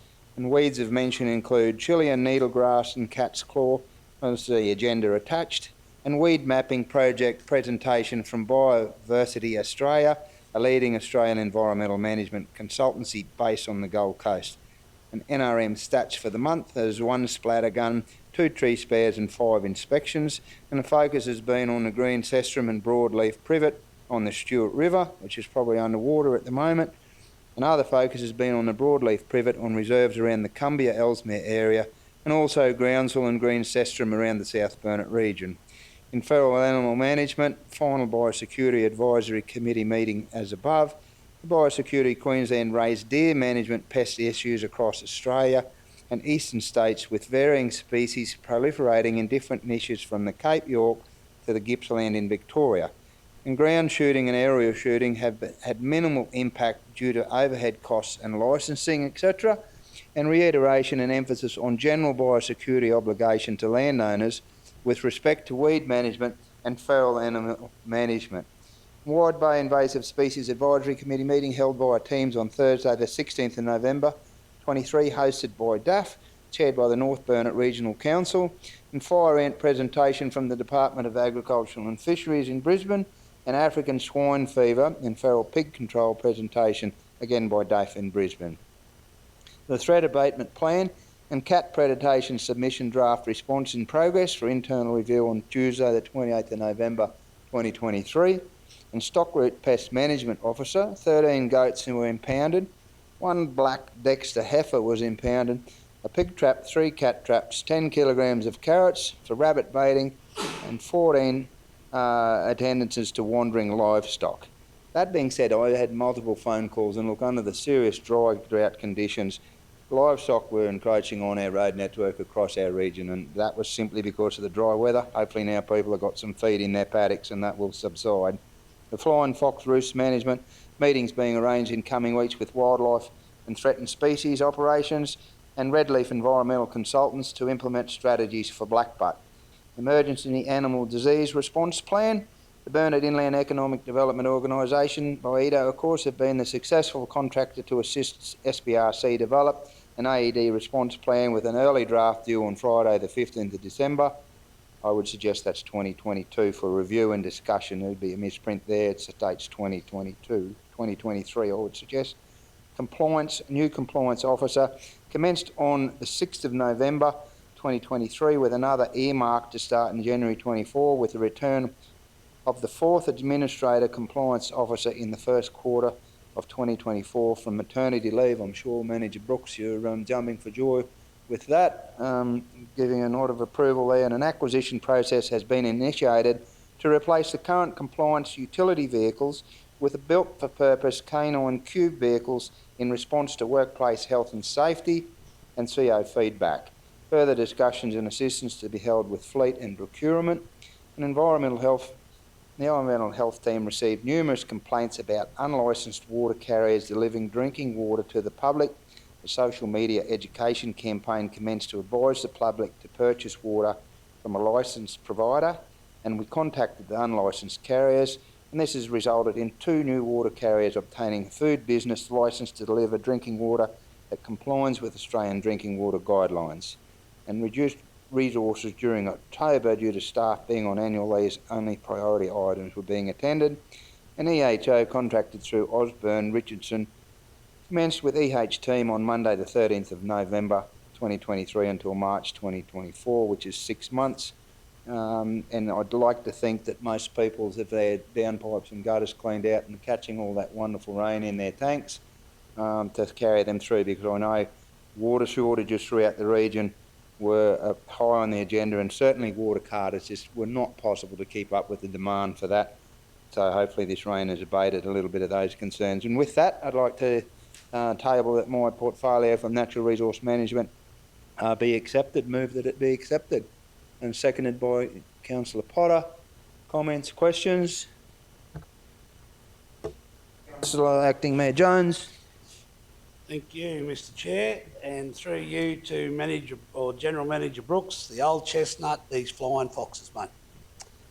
I have had enough, and I know there was a meeting the other day, and seriously, when is there going to be something, like, I know, and don't get me wrong, I fully appreciate the situation our staff are in and what you're up against, but I have got people going down, I've got education staff leaving the region because they cannot, where they were living, right underneath the roost of the flying foxes, they have to leave the area because they can't mentally put up with it anymore. They have been there for nearly 5 or 6 years. I don't want to see, I don't believe we go in there and massacre and kill and get rid of the whole lot, but I value one person's life over a large number of flying foxes. I'm sorry, that's just me. And I know that those people in Blackbutt are really doing it tough. And I don't know what you can do, Daryl. I understand fully. I know your hands are tied pretty much with all these government groups that you have to deal with, but seriously, I don't know is there anything we can do to support you or me personally, because I tell you what, the township of Blackbutt are just about to go off, and the end result will not be pretty, and people I've been talking to, there's people now trying to save the flying foxes and all that, and now there's community angst and arguments and threats and all that sort of stuff. It has gone on long enough, and I don't know what we do, and I will do anything I physically can to support you, and happy to attend any meetings. You may have to watch me what I say and do in those meetings, but yeah, I don't know. Just where we're at with that, Darryl, I'd really appreciate that, because it's time for them to go. I don't know. Thanks. Yeah, thank you, Acting Mayor Jones, and I'm sure every councillor in the room has received feedback and emails and commentary around that. Manager Brooks. Yeah, thanks. Through the chair. Yeah, so we had some council officers meet with Department of Environment and Science in Blackbutt last Friday morning, just to work through, the current problems. The rooster's relocated slightly, which is raising a bit of concern, and that's because of some of the clearing works that were done illegally. As it's shifted them to another location, which is closer to a school and child care centre, which is the concern. So unfortunately, the Department of Environment and Science, their hands are tied, with all the legislative requirements and, the protection that they have. We are meeting with Redleaf, who have done some work with us for many years in relation to the roosts at Blackbutt. They've developed a roost management plan. We're hoping to meet with them tomorrow, but they're unable to meet tomorrow, but it'll be next week. And then we'll be looking at getting some comms out to the community, just in relation to what the situation is, what we're proposing to do or what we can do, and then and then we'll just go from there. And they're probably looking, because of the proximity to Christmas, we're probably looking at a community meeting with Department of Environment and Science, probably some Darling Down Public Health Unit representatives and council in January to brief on the latest situation. Thanks, Manager Brooks, and I know we've had this across our desk before, and with it will, of course, come, and I think, again, we would all be well aware in this chamber, there will be budget implications as to whatever has to be done in that space, and certainly supportive of the community in Blackbutt as to how we handle that. And I can certainly understand that it's a seriously curly one with the departments and the fact that what they are. Councillor Acting Mayor Jones. Yeah, thanks, Chair. And again, Darryl, General Manager, this is how desperate they're getting. The vegetation removal and all that, and the threat of prosecution, and it has the potential to seriously get nasty and some serious harm done to people. I'm telling you, I'm not underselling this. And I know that you understand fully, but I was in Blackbutt in the last couple of days, and on the weekend I was approached from people that in Nanango that were from Blackbutt. They are at their wits' end, and we all need to make sure these groups and organisations that are protecting these flying foxes and all that, and I guess I know there's one section of them that are protected and all that sort of stuff, but seriously, when is common sense going to prevail, and when does a human life be put above an animal? Now, I understand, I get everything in the way that life goes, but seriously, when you have got people threatening to harm themselves, cannot sleep, cannot attend work, have to leave the region because of them, when is enough enough?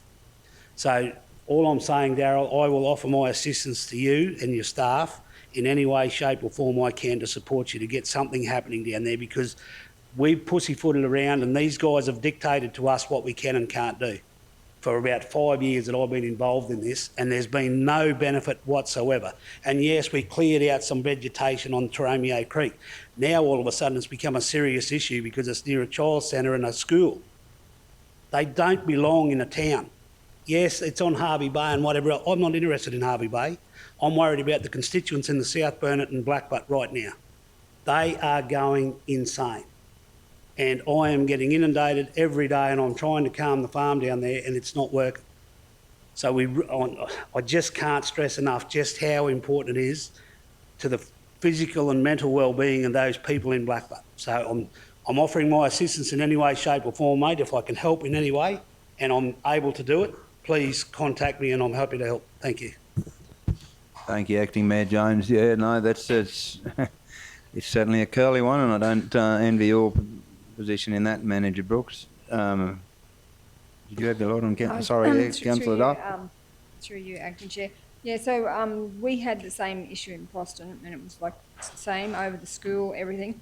But what we found was there was the little black ones, and there's still a colony of black ones in Proston. It's about 350 or so, but the rest of them were the red ones, and they just we did a lot of noise stuff in that, and then one day they just left.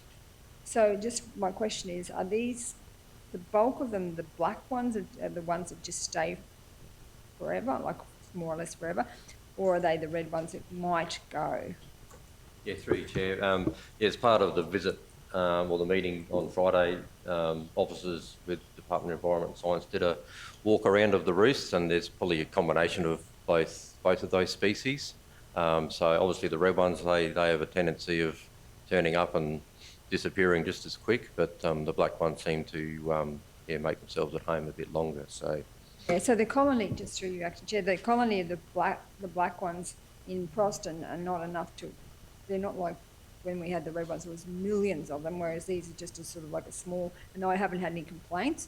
It seems as if they're manageable, but if there was a big bulk of the red ones that are causing the issues, there's likely if you did a lot of stuff like noise strategies and stuff, you can actually shift them away.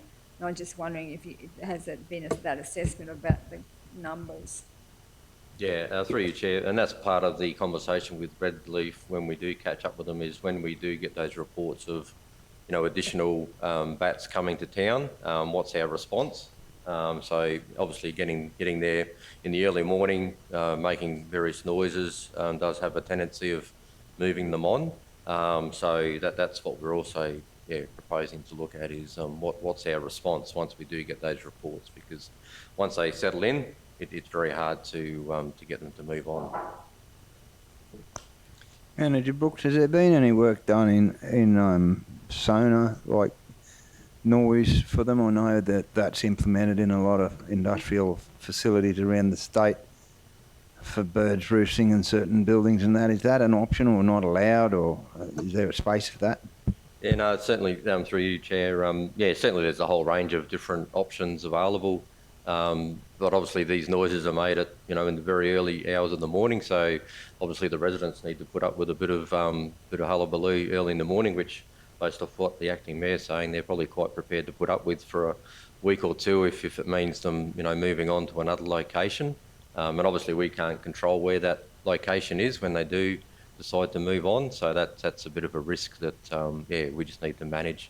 And I know where I've experienced this previously, you know, we've had to do it multiple times to get them out of town. So, doing it once off may not necessarily be totally effective in the first instance. Yeah, I understand that, Manager Brooks, and I say that because I was actually involved in some work up at Serena in the railway department there that had a major problem with birds in their workstations there, and sonar and laser were implemented there, and it actually did do a fantastic job, but it came at a cost, as I mentioned before. Councillor Shoemaker?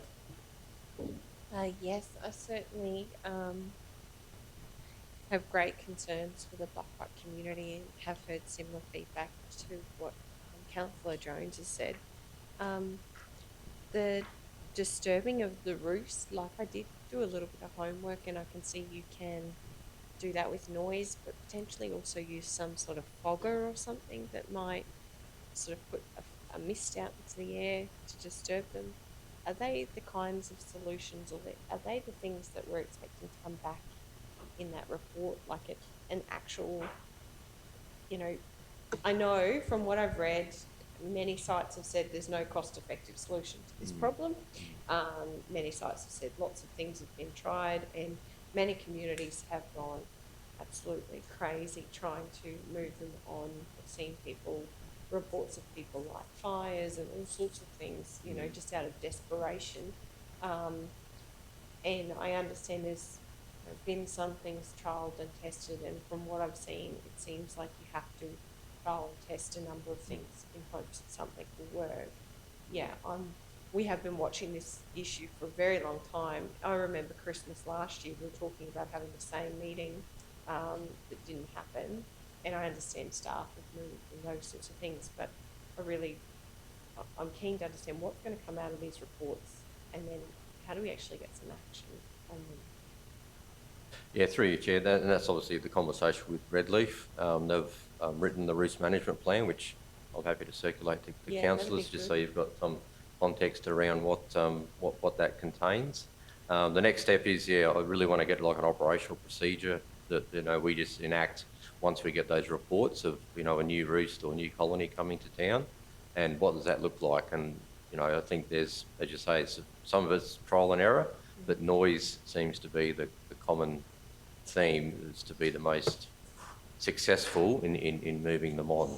But it's just not doing it one morning. It's Consistent. it could be a week, Yeah. making that noise just to move them on. Yeah, I'd certainly like to see the risk management report, and like Councillor Jones said, happy to support in any way to try to get some outcome there for the Blackbutt residents. I also just wanted to ask, I had some residents bring up with me that they've seen a resurgence of pigs in their area. I know we ran a wild dog and pig baiting program a little while ago. I just wondered if there's anything in queue or upcoming in that regard, and can residents access baits from us at any time, or is it only during those baiting programs? Yeah, through you, Chair. So the baiting programs run twice a year. Yep. And that's a coordinated baiting program. Yes. If people have got problems with pigs outside of those times, well, they can certainly make contact with council, and their officers can talk through with them and look at the options. And there's no restrictions that I'm aware of that they can't get those baits. But obviously, having it in a coordinated sense is the far more efficient and effective way of running a baiting program. And do we currently have, is our officer on holidays or leave or something at the moment, or is somebody in that role? Through you, Chair, the normal officer has returned from long service leave. Fantastic. From long service. Back on deck. Yep. Thank you. No worries. I will give them an update. Thank you, Councillor Shoemaker. Manager Brooks. Councillor Erkins. So just reading up on the flying fox before, so what trees would they be not roosting in, feeding on? Is that what they're feeding? That's what they're feeding on. So it also says that there are programs where they can move them. If you go through the FRMP, they're authorised to take a range of measures, including destroying all or part of the roost. Have we gone through those? Manager Brooks. Through you, Chair, just to answer that, yeah, we have. We went through and took all the undergrowth and all that sort of stuff along the Toromio Creek. There was a person that took it into his own hands and removed trees on the back of his block, and he just had enough, and there was threats of prosecution and all that sort of stuff, and until this stage he hasn't, but God knows what that gentleman would do. I've spoken to him, and he doesn't have any qualms in responding to anyone that tries to prosecute him, which this is where they're getting through the frustration. But up at the school now, there's a massive big clump of fig trees and all that, and that's where they're roosting, and there's other people that have trimmed their trees that are hanging over. So they have been adjusted well, not adjusted, everything's been attempted, but in fairness, I will say that when they did come to town, we were a bit lackadaisy, and we were hoping, like Councillor Duff said, that they would just be short-lived and move on, but they settled in, and now that we've got the problem, they just... And I know I was talking to people yesterday, and they are making noise on their roof, and they are doing all sorts of stuff, but then they get their neighbours, even though the bloody flying foxes are creating a drama, the neighbours are whinging about the noise of them banging on their roof and all that sort of stuff. It's a real mess down there, it really is. Could get those cadet drummers down there. Councillor Jones, they'd move anything. Pretty loud. It just says here that you can go to the Department of Environment and Science. Have we been through them? Through you, Chair, yeah, that's the meeting we had on Friday in Blackbutt. Had representatives from the Department of Environment and Science there. So, and those conversations are ongoing with them. So, yeah.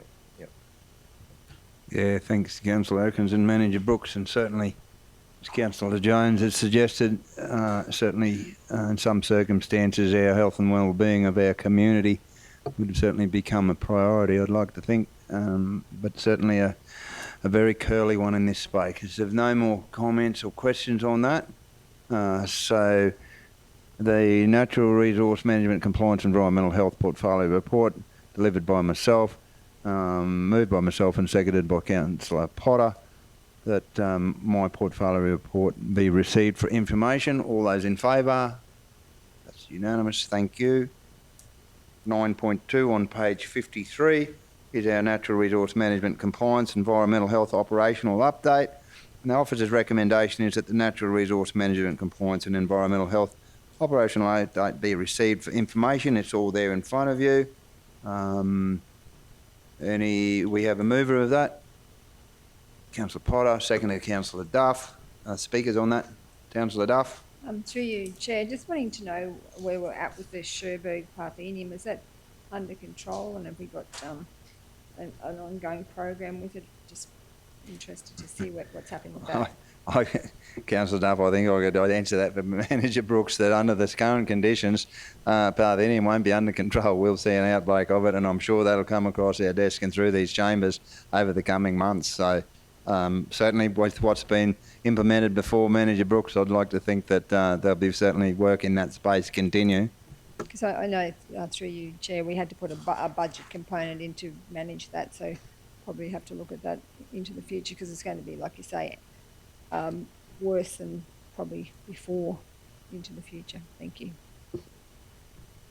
Thanks, Councillor Duff. So 9.2 is the Natural Resource Management and Compliance and Environmental Health Update, and moved by Councillor Potter, seconded by Councillor Duff, that the Resource Management Compliance and Environmental Health Operational Update be received for information. All those in favour?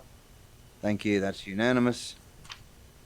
Moving on to 10.1 on page 57 in your agenda. As it states, the officer's recommendation is Councillor Potter's Local Disaster Management Portfolio Report. Councillor Potter, handing over to you. Thank you. Thank you very much. So with regards to the Local Disaster Management Group, so the Council SES subgroup met on Monday the 13th of November to discuss operational requirements and actions. And due to the aged fleet the South Manette currently holds for our SES, discussions with our fleet team was held in relation to an upgrade rotation program. And SES will provide a capability assessment tool which will help inform future fleet requirements based on risk profiles. Council will cost the necessary fleet replacement requirements and provide a report to Council advising of options in relation to the upgrades to fleet. And representatives from the Local Disaster Management Group and Council's Disaster Management Team attended 2 community events during November. These included the Bunya Mountains Community Preparedness Day and the South Manette Health and Community Services Expo. The Bunya Mountains Get Ready booklet, which was created as part of our Get Ready funding, was handed out at the Bunya Mountains community on the day. Now, just an update that wasn't in the original report because this is all new. So I'd just like to inform that the LDMD did go to lean forward on Monday night. And the emergency alert was issued, which hopefully everyone received. We had about 20 to 190 mil, but that was mostly in the northern area of our shire. 20 to 190 mil, yeah. So, and the Stewart and Barambah systems are still rising. So the LDMG did actually go to stand down about 8 o'clock on Tuesday morning. But I just want to let everyone know that I just want you all to please drive the conditions of the roads, and if it's flooded, forget it, because there is more rain on the way. I'd like to move that my report be accepted. Thank you. Thank you, Councillor Potter. We have a second to Councillor Jones. Questions, comments, Councillor Shoemaker? Just in relation to that SES fleet, my question is, so Council owns all SES fleet across the region, or I wasn't aware of that. Like, it hasn't come up in any fleet management reports before. Yeah, through the chair. So the SES fleet is normally, I'll say the lay term of it is a hand-me-down from council that's expired. So recall last week we presented a report to council to replace a fleet item. So we're now applying for funding to where we can get something that's a bit more fit for purpose or something upgraded, that would actually be gone through a funded model as opposed to council providing that allocation. So the council, and Mark will probably explain better than I would, it's been a long-standing arrangement that council actually does fund the fleet and facilities for SES. So I'll probably let that Mark to. I was aware of the facilities, but the fleet themselves, I'm just interested, like, is that on our books or on their books? Who owns, maintains? It's been a long-standing conversation between local government and the state, and I'll use the most recent example at the SES Awards this year.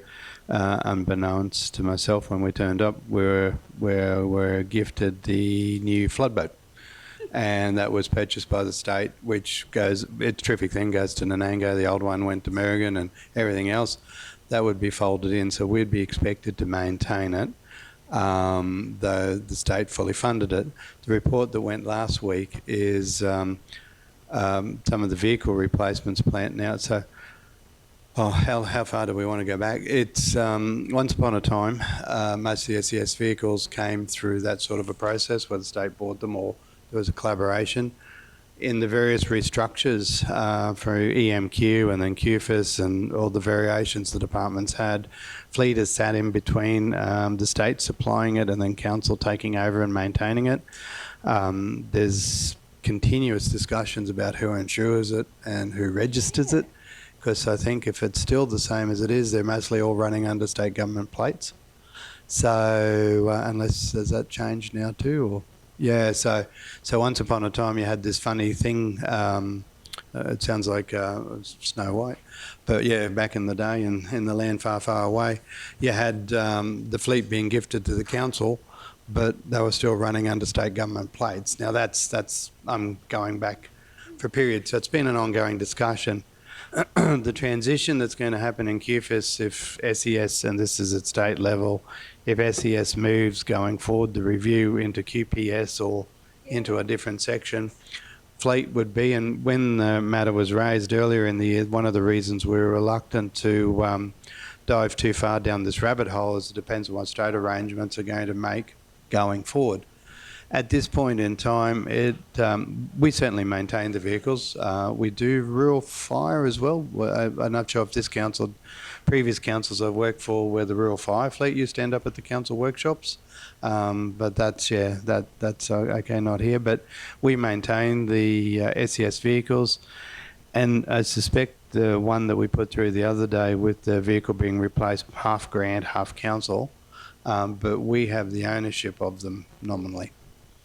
So it's probably about as clear as mud. I'm sorry, council, but it's been and we really are a little bit reliant on the state sorting out its management model. There was much discussion over the years and MOUs between the state council and SES and that tripartite arrangement. So it's still a little bit of a work in progress, but long answer short, we own them. And at this point in time, it looks like we need to apply for grants as we change them over, and hence why we'd like an audit and some sort of a coherent strategy, the coherent approach to what needs to be changed, what's fit for purpose, what's the oldest in the fleet, and sort of working out where we go forward, given this may be our new reality. Yeah, thank you. I really appreciate that. I think that report, that information will be important, because if we own them, we're depreciating them, we're replacing. No, well, I don't mean the current ones. I mean into the future. There's some clear logistics there that council would have to be clear on with the state, particularly when I look at our fleet budget and know how much we personally, as a council, have scrutinised our fleet. By all means, I'm supportive of the SES having all equipment that they need to do the amazing job that they do in our region, and I'm not at all for a second questioning that. I'm just thinking about that bigger picture in terms of how we fund it. So I really do appreciate that report coming back and getting a bit clearer, because if we're co-contributing funds to renewing fleet, it's better than us paying for it up front. So I do appreciate the work that's going into finding those funding solutions, but yeah, on a longer term basis, it would be good to maybe have the mud much clearer as to who's responsible for what. So thank you. I think that, yeah, information will be really important. And just congratulations on the work that's been happening at the Bundy Mountains with the local disaster group there. I couldn't actually make it up that day. I don't know if Councillor Potty got up there or the day that was held, but you know, I had some really positive feedback about the work that Council's done with the Bundy Mountains community at the dinner. So I just think thank you and keep up the amazing work. Thanks, Councillor Shoemaker. Councillor Potter. Yeah, it was a bit remiss of me. I just wanted to point out the council's local disaster dashboard. If anyone wants to find out any information on road closure or anything to do with what's happening within our community, that's the best place for them to go and get the information. Thanks, Councillor Potter. If there's no more questions or commentary, the recommendation, of course, moved by Councillor Potter and seconded by Councillor Jones. Councillor Potter's local disaster management portfolio report to council be received for information. All those in favour? Carried unanimously. Thank you.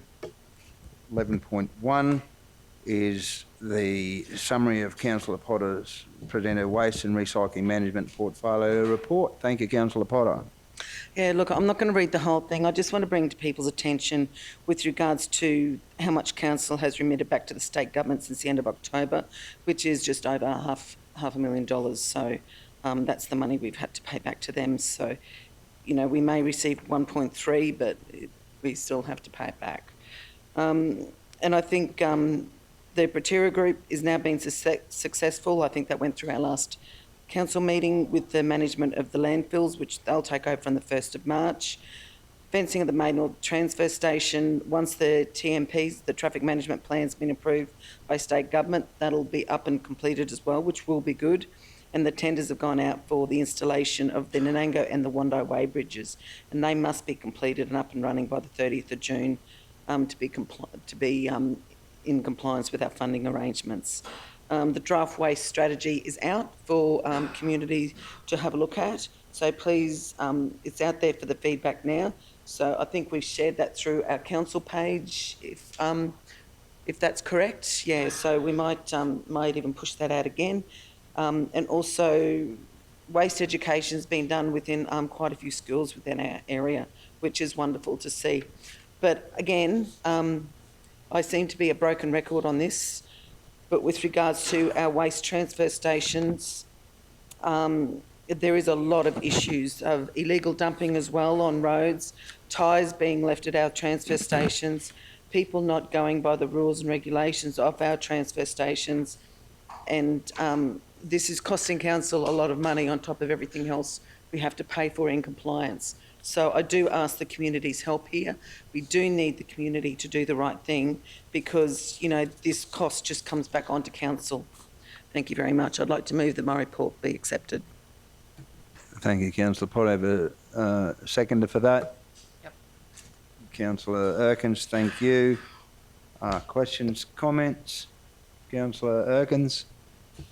I see on one of the photos, it's got a photo of the security cameras. Do we actually have security cameras? Through you, Chair. Not all sites do have security cameras, unfortunately. I mean, we just got that many sites that we just wouldn't be able to afford that. But yeah, and we do have some mobile ones which we can set up at known sort of hotspots. But you know, where do you set them up? You know, some of these sites have a big footprint where people can go in and do whatever they got to do. So yeah, we do have some cameras, but yeah, unfortunately, it's not the be all and end all. Just when you look at some of these, you know, the amount of tyres that are dumped illegally and what we're losing there, you know, I don't know whether it's not worth investing in better security on them, because that's a lot.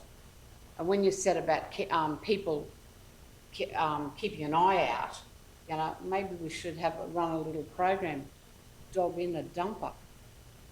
And, you know, but I mean, you know, people do, you know, get people to, if we can make people understand that we're all paying for it, and if we can encourage someone, if they see someone dumping illegally, you know, give them a hotline to be able to ring and dob them in, because I think the majority of people do want to do the right thing, and I'm pretty sure that, you know, they do want to report it, so long as it's an easy process for them being able to report what they do. That's the main thing. It's got to be easy for them to report it, and, you know, maybe we can make an example of some people that are breaking the law and contributing to every ratepayer's cost.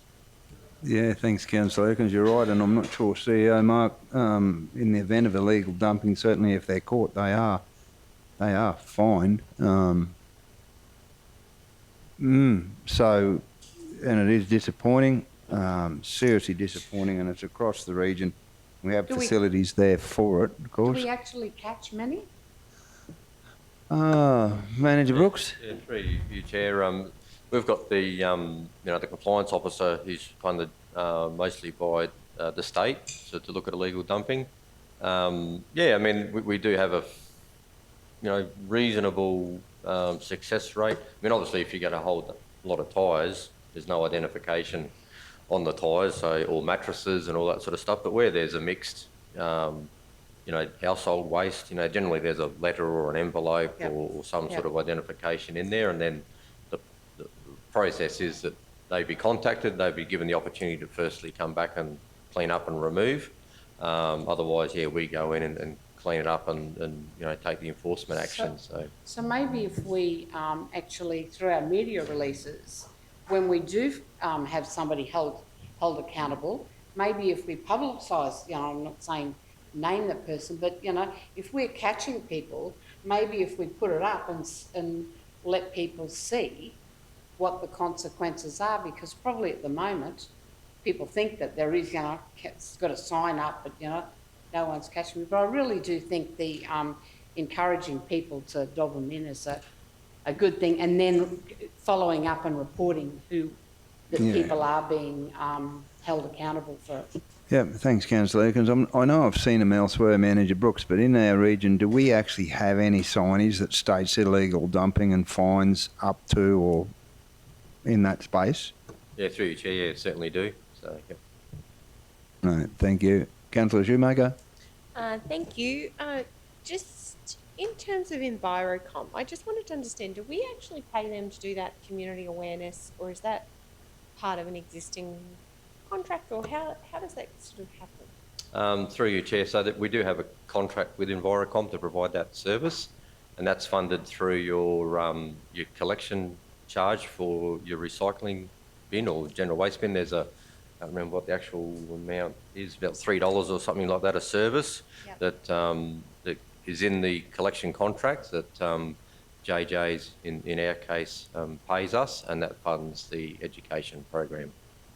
Just with the education program, like, I think it's amazing that we do go out and speak to schools. I know I've been to some evening sessions where we've talked about worm farming, and I certainly got a lot out of that. My worm farms are thriving since having those conversations. So I've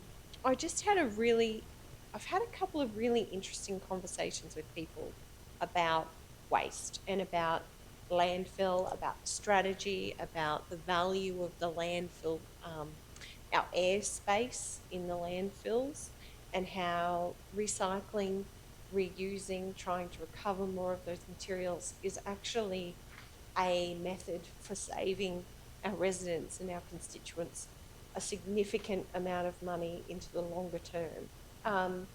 And I have been really surprised at some of the feedback that I've had from the community, and that, you know, and certainly it's not an area that you really think about unless you're working in it, but it's surprising how many people really do think that landfilling waste is free, that we should be, you know, landfilling more waste instead of potentially recycling, because what's the value of that really, you know. It seems that even though we've introduced the recycling and there was a lot of conversations at that time, there's still a real lack of understanding around that bigger picture, why it is so important to our region, not only Are we employing people at our neighbouring Sherburgh material recycling facility and reducing our landfill?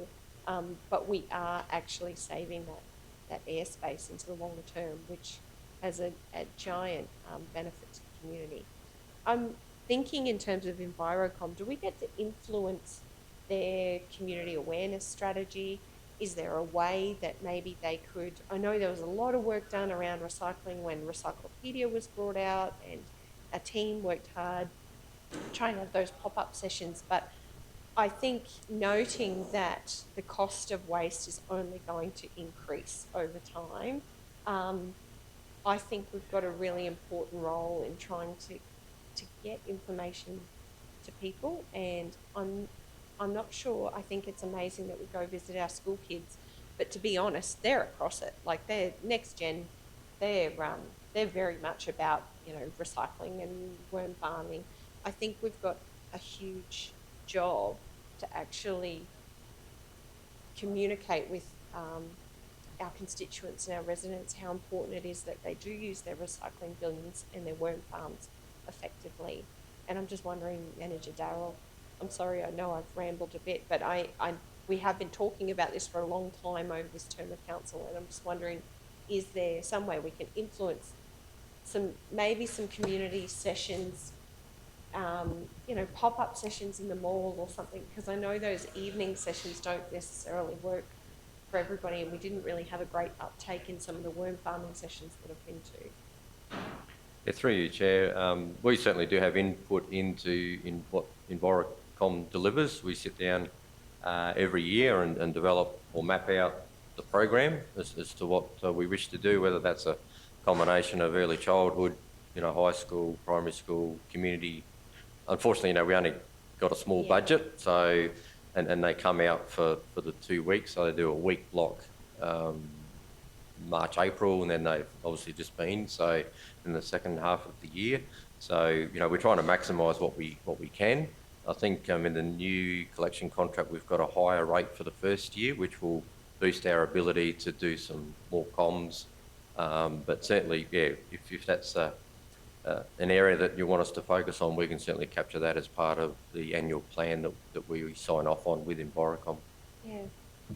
Yeah, fantastic. I just think that bigger picture conversation with our community, it needs to happen. I think there is, we've done so much work in this space to get clear around our own waste management practices, what it's going to cost us into the future. You know, I've had many sleepless nights, I'm sure many of our colleagues have, worrying about this problem, because I know there's no easy solution, and I am really worried about that lack of real understanding in the community why we are having to go down some of these paths, and how important it is that everybody does their bit. So thank you. I'd appreciate being able to provide some of that feedback. And just with the Protero contract, I would really like an opportunity to have a look at that longer term modelling that we talked about in terms of how we're actually going to fund that contract over the next period. I know it sort of came up in the it was confidential item in the General Council meeting. We really didn't get an opportunity to unpack a lot of that detail, and I would really like to understand more about the cost to council and how I understand the scrap metal component may offset some of that cost, but at the end of the day, you know, our ratepayers are going to have to fund the ongoing management of the 18 waste transfer facilities that we have, and the 4, 5 landfills that we have. So I think, you know, I would really like to understand the detail in terms of how we're actually going to fund that as a council going into the future. Yeah, through you, Chair. Yeah, no, we can certainly work on, and obviously that's a budget consideration for council. But even yesterday, you know, we sat down and did some strategic or options analysis on our long-term landfill options. So I'm pretty keen to get that to ELT just to give them some insight into where we're at in relation to our options. And obviously there's some significant dollars involved in that to secure, you know, an option going forward for the disposal of waste for South Burnett residents. Thank you, Manager Brooks. Thank you, That's why that communication piece will be so key. Councillor Shoemaker, thank you. Just on one of those items there, the Nanango-Wandoi Weighbridge, there's been some commentary around the suggestion of waste of money, but it says there strict requirements are in place for both weighbridge to be completed and running by the 30th of June.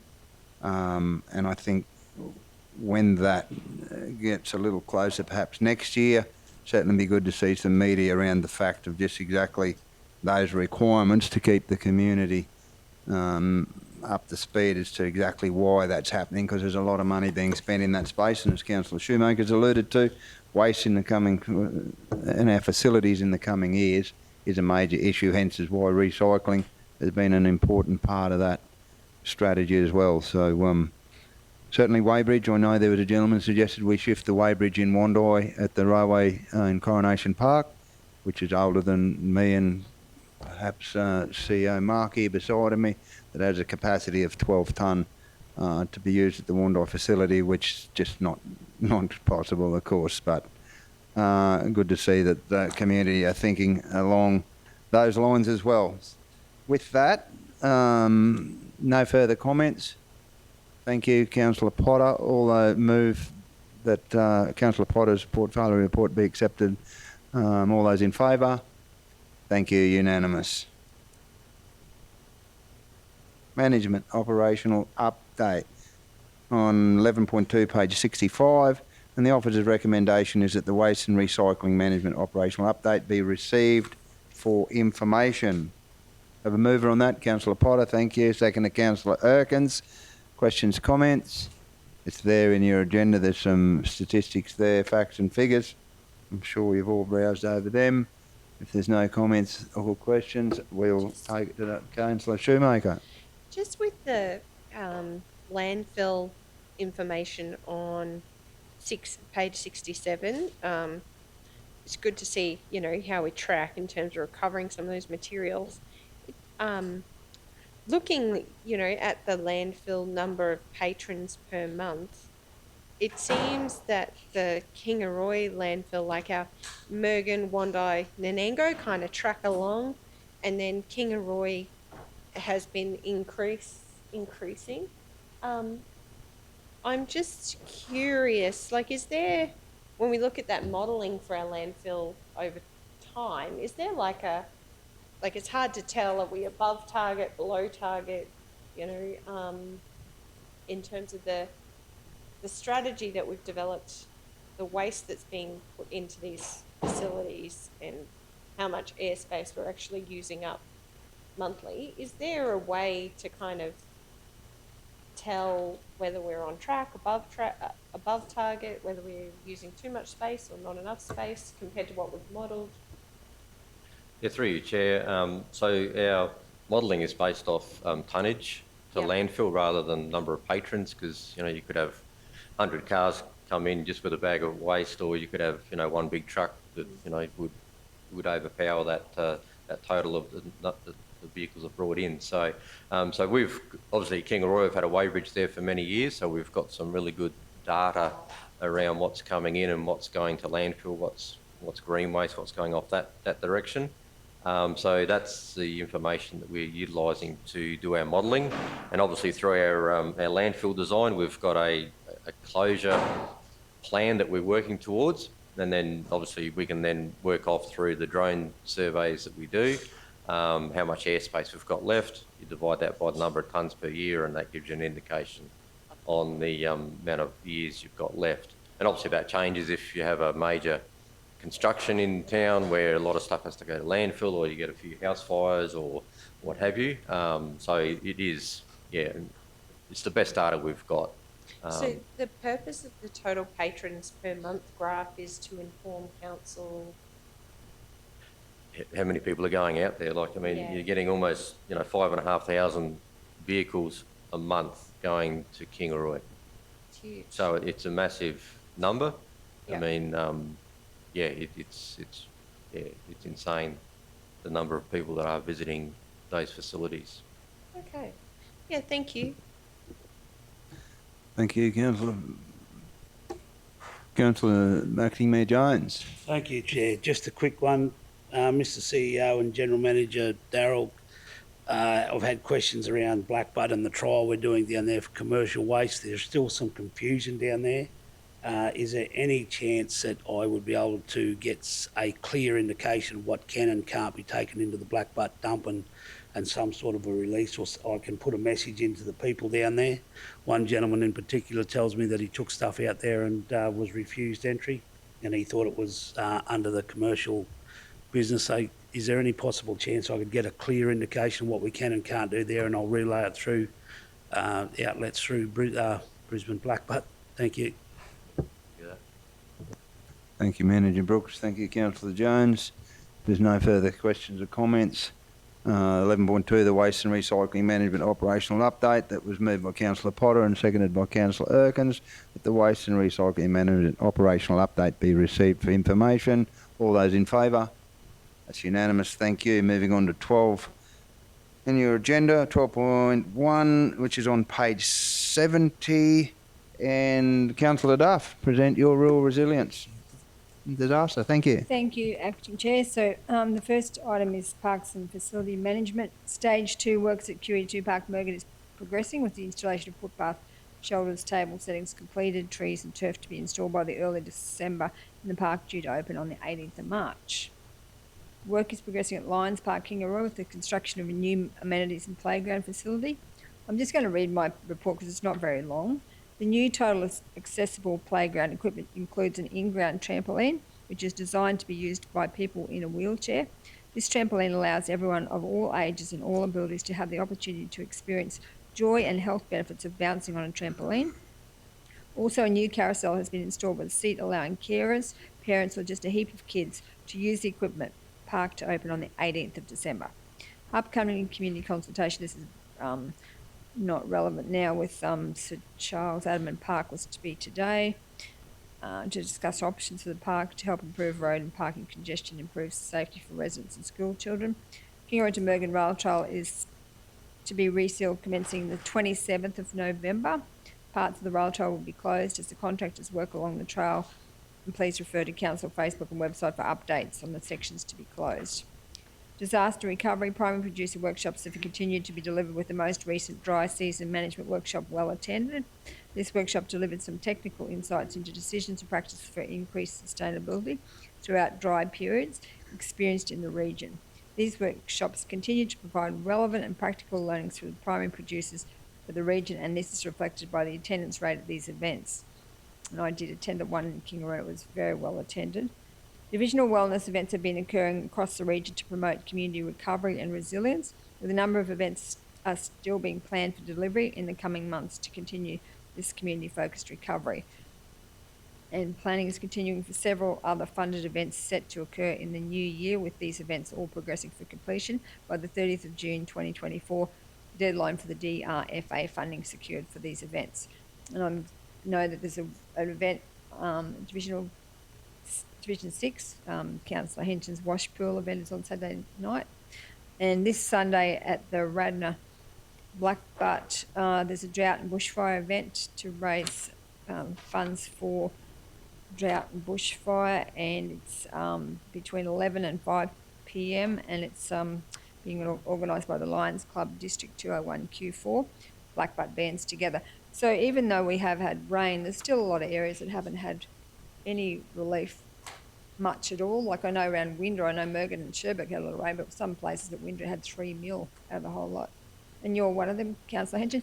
So our property, although Proston had a lot of rain, we only had 11 mils out of the whole lot. So it's still, and I know I was talking to Alan Broom and Nengo, he hardly got anything. So there's still lots of places that have completely missed out. And so it's very relevant to still run these drought events and support our farmers. So just wanted to flag that, and yeah, I'd like to move that my report be received. Thank you. Thank you, Councillor Duff. We have a second of that. Councillor Jones, questions, comments, and certainly I'll have a comment on that. But yeah, and we know as primary producers, we've virtually just got a green drought in a majority of our region.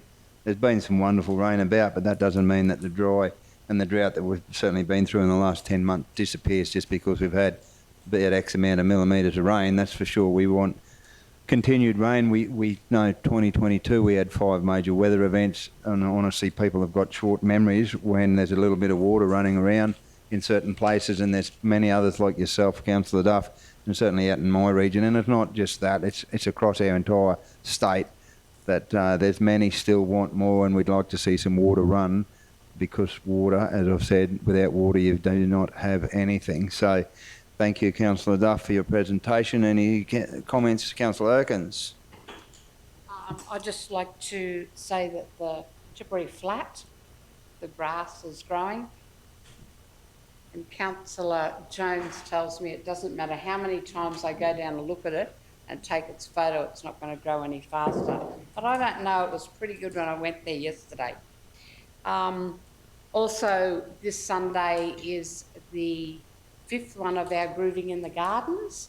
So that's from 11 till 2, and they've been really well supported, and I'm very happy to announce that I've got enough funding left to continue with another few of those events. So thanks for that. Yeah, thanks, Councillor Erkins, and they've been great, and I know well accepted in amongst the community. Councillor Shoemaker?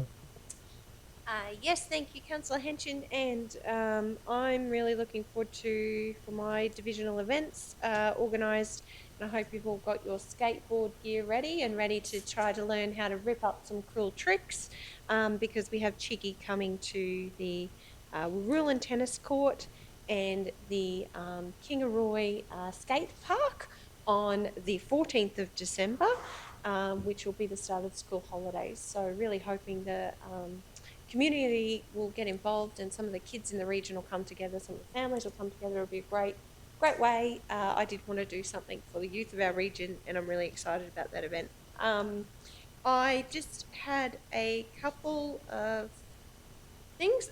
First question, I was in Mergen on Friday when the trees arrived for QE2 Park, and they're beautiful, and it was really kind of quite special to actually see something that will go in the ground in the park for families to sit under for decades to come. So I was really excited to see that. I wondered, in terms of tree replacement, I know we've put in lots of trees over this term of council, which I'm so proud of, but do we, as a council, does our team grow our own trees? Like, is there a way, do we have a program or something where we're actually, some of our staff might grow some trees? Through the chair, at this stage we don't grow a large number of trees ourselves. Yes, we do have trainees, and part of the trainees program is they do have the opportunity to do some propagation, seedlings, preparing seedlings and planting them. In a lot of cases it's probably not in the tree component area, but yeah, certainly we would like to move into that space in the future. But yeah, it requires resources in a nursery and the management of a nursery, because yeah, it's something that you would need to look after daily, just to ensure that they are getting nutrients and moisture, and yeah. So at this stage we don't do a large amount of it.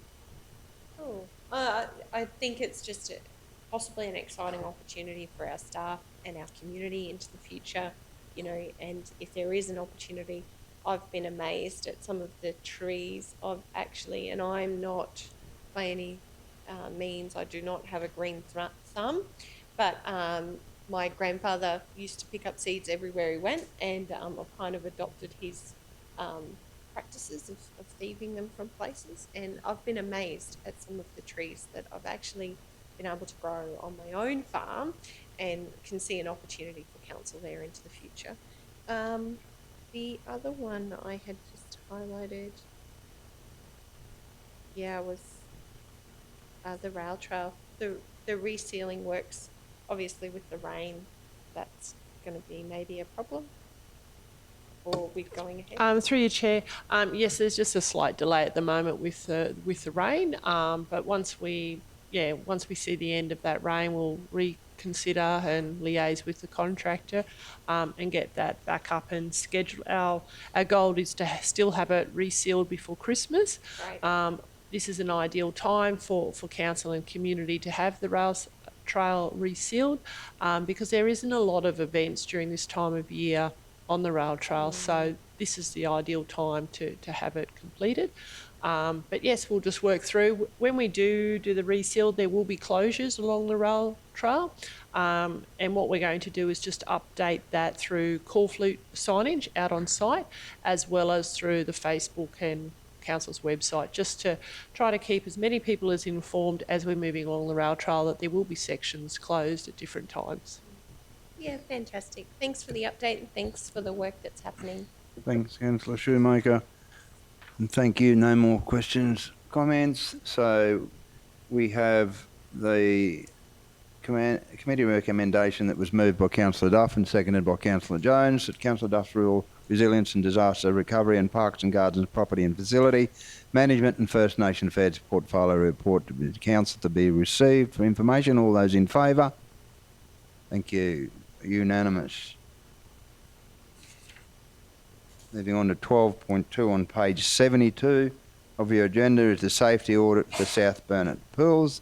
The South Burnett Council undertook a safety audit for all pools within the region.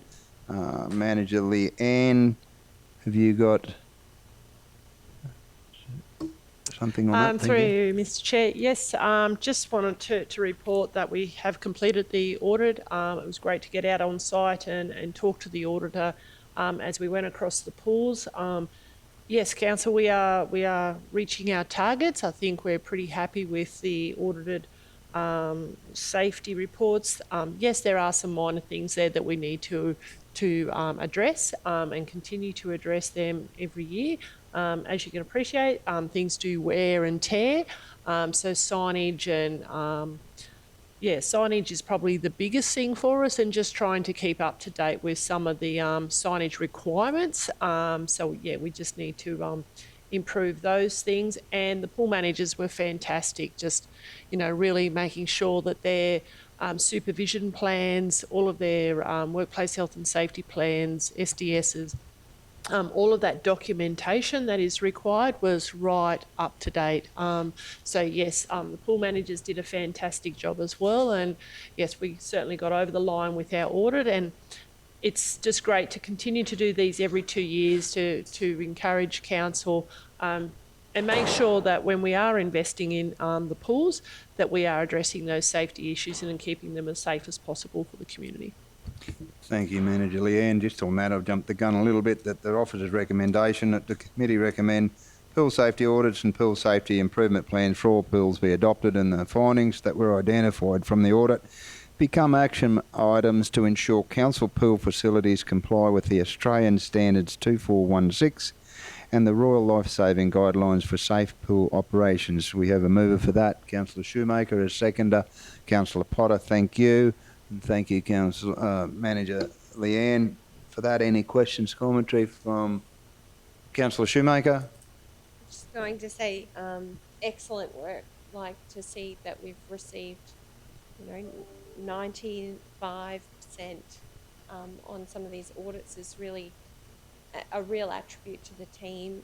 Meeting the Australian standards and the rural life saving guidelines are quite complex, and you can see that from the audits that have been put forward.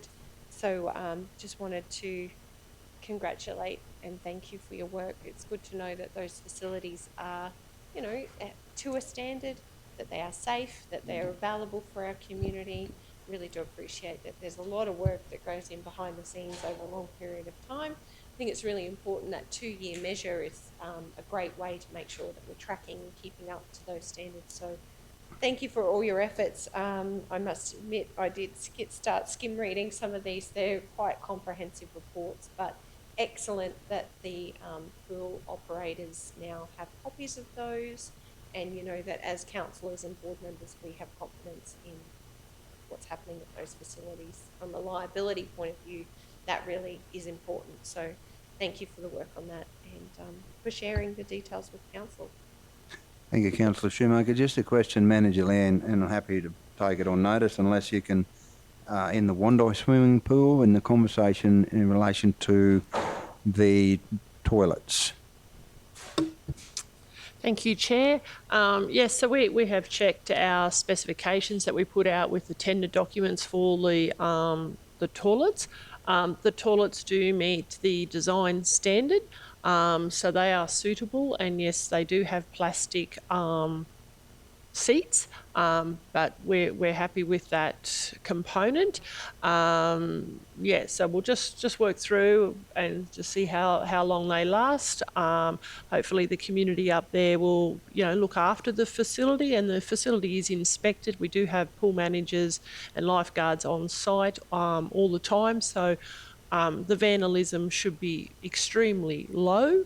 I would suggest in a pool environment like that, but they do meet design standards, so we're happy with them at this stage. Yeah, no, I appreciate that. And the conversation was simply with managers and personnel there around the longevity of them. But if they're compliant and meet standards, well, that's excellent. So thank you. Further questions, comments? If not,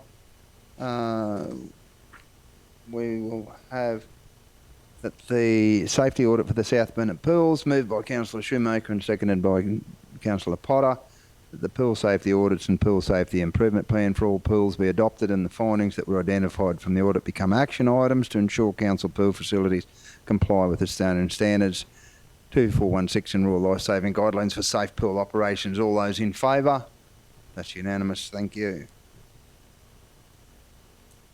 Moving on to 12.3.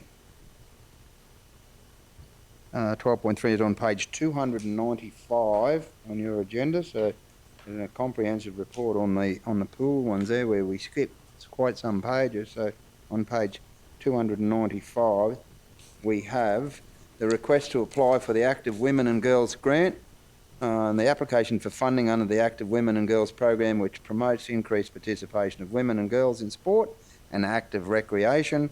And the officer's recommendation that the committee recommend to council that council make application for funding under the Active Women and Girls program, which promotes increased participation of women and girls in sport and active recreation. We have a mover for that.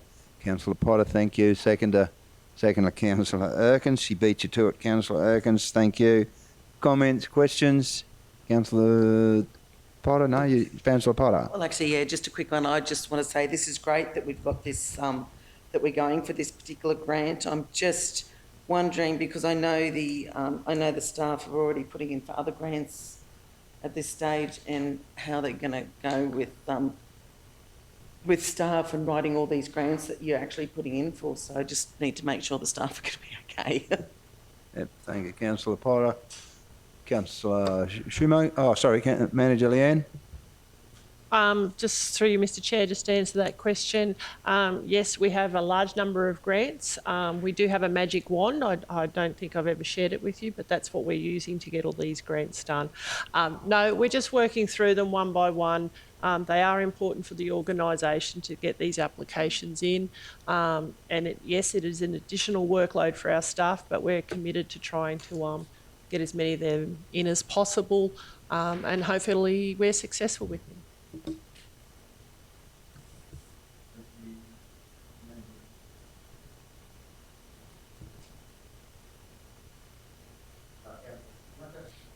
Yeah, I just wanted to say how exciting this is, and I think it's great that we're looking at, all of our spaces and places across the South Burnett and thinking about how we can get creative in the way in which we use them. I know there are a lot of families in our region at the moment and a lot of people who are suffering hardship, and any opportunity to connect with each other or to be part of a program and use some of our council-owned spaces and public places for recreation activity, I think is really, really important.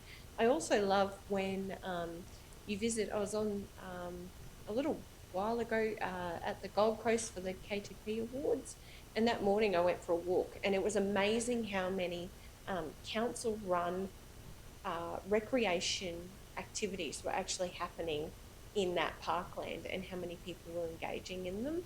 And it did sort of get me thinking about, well, if they can do that here on the Gold Coast when you're on the footsteps of the beach and all of the places and spaces that people can go, it would be great to see more of that kind of work happening in our own parks and spaces. So really do appreciate this. I think this would be a great start to maybe something bigger. And I know existing groups. I note in the report that you are going to connect with existing groups and things in the community to sort of shape up some of these programs, which I think is really exciting to leverage what's already happening. So thank you. Look forward to hopefully what will be a positive result. Thank you, Councillor Shoemaker. Councillor Atkins? Thank you, through your chair. Probably one of the things that I am really supportive of this for is just recently I attended a anniversary dinner for the netball in Nanango, and just looking at those young women who had been involved with netball, you know, quite some number of years ago, and to see the confident women that it turns out. I know that we talk a lot about different programs that they have for, you know, leaders and whatever, but I think that being involved in sports really teaches people working in a team, sportsmanship, and I think that's really, you know, that's what we need, lots of people that are like that. So I'm very, very supportive of it. It's a fabulous opportunity, and let's hope we're successful with it. Yeah, thank you, Councillor. It's well said. I think sport is a thing I'd love to see. I'm passionate about sport, as many of you are in this chamber, of course, but it's a great equaliser. It doesn't matter whether you've got any ability or not, but to be able to participate in sport is an absolutely fantastic thing, and we have some fantastic sporting facilities across our region, and this initiative as far as women and girls in sport, great. Acting Mayor Jones? Yeah, thanks, Chair. And I totally agree with you. I'm an avid fan of all female sport right now. I'd rather watch rugby league and AFL and all that sort of stuff and watch the women play.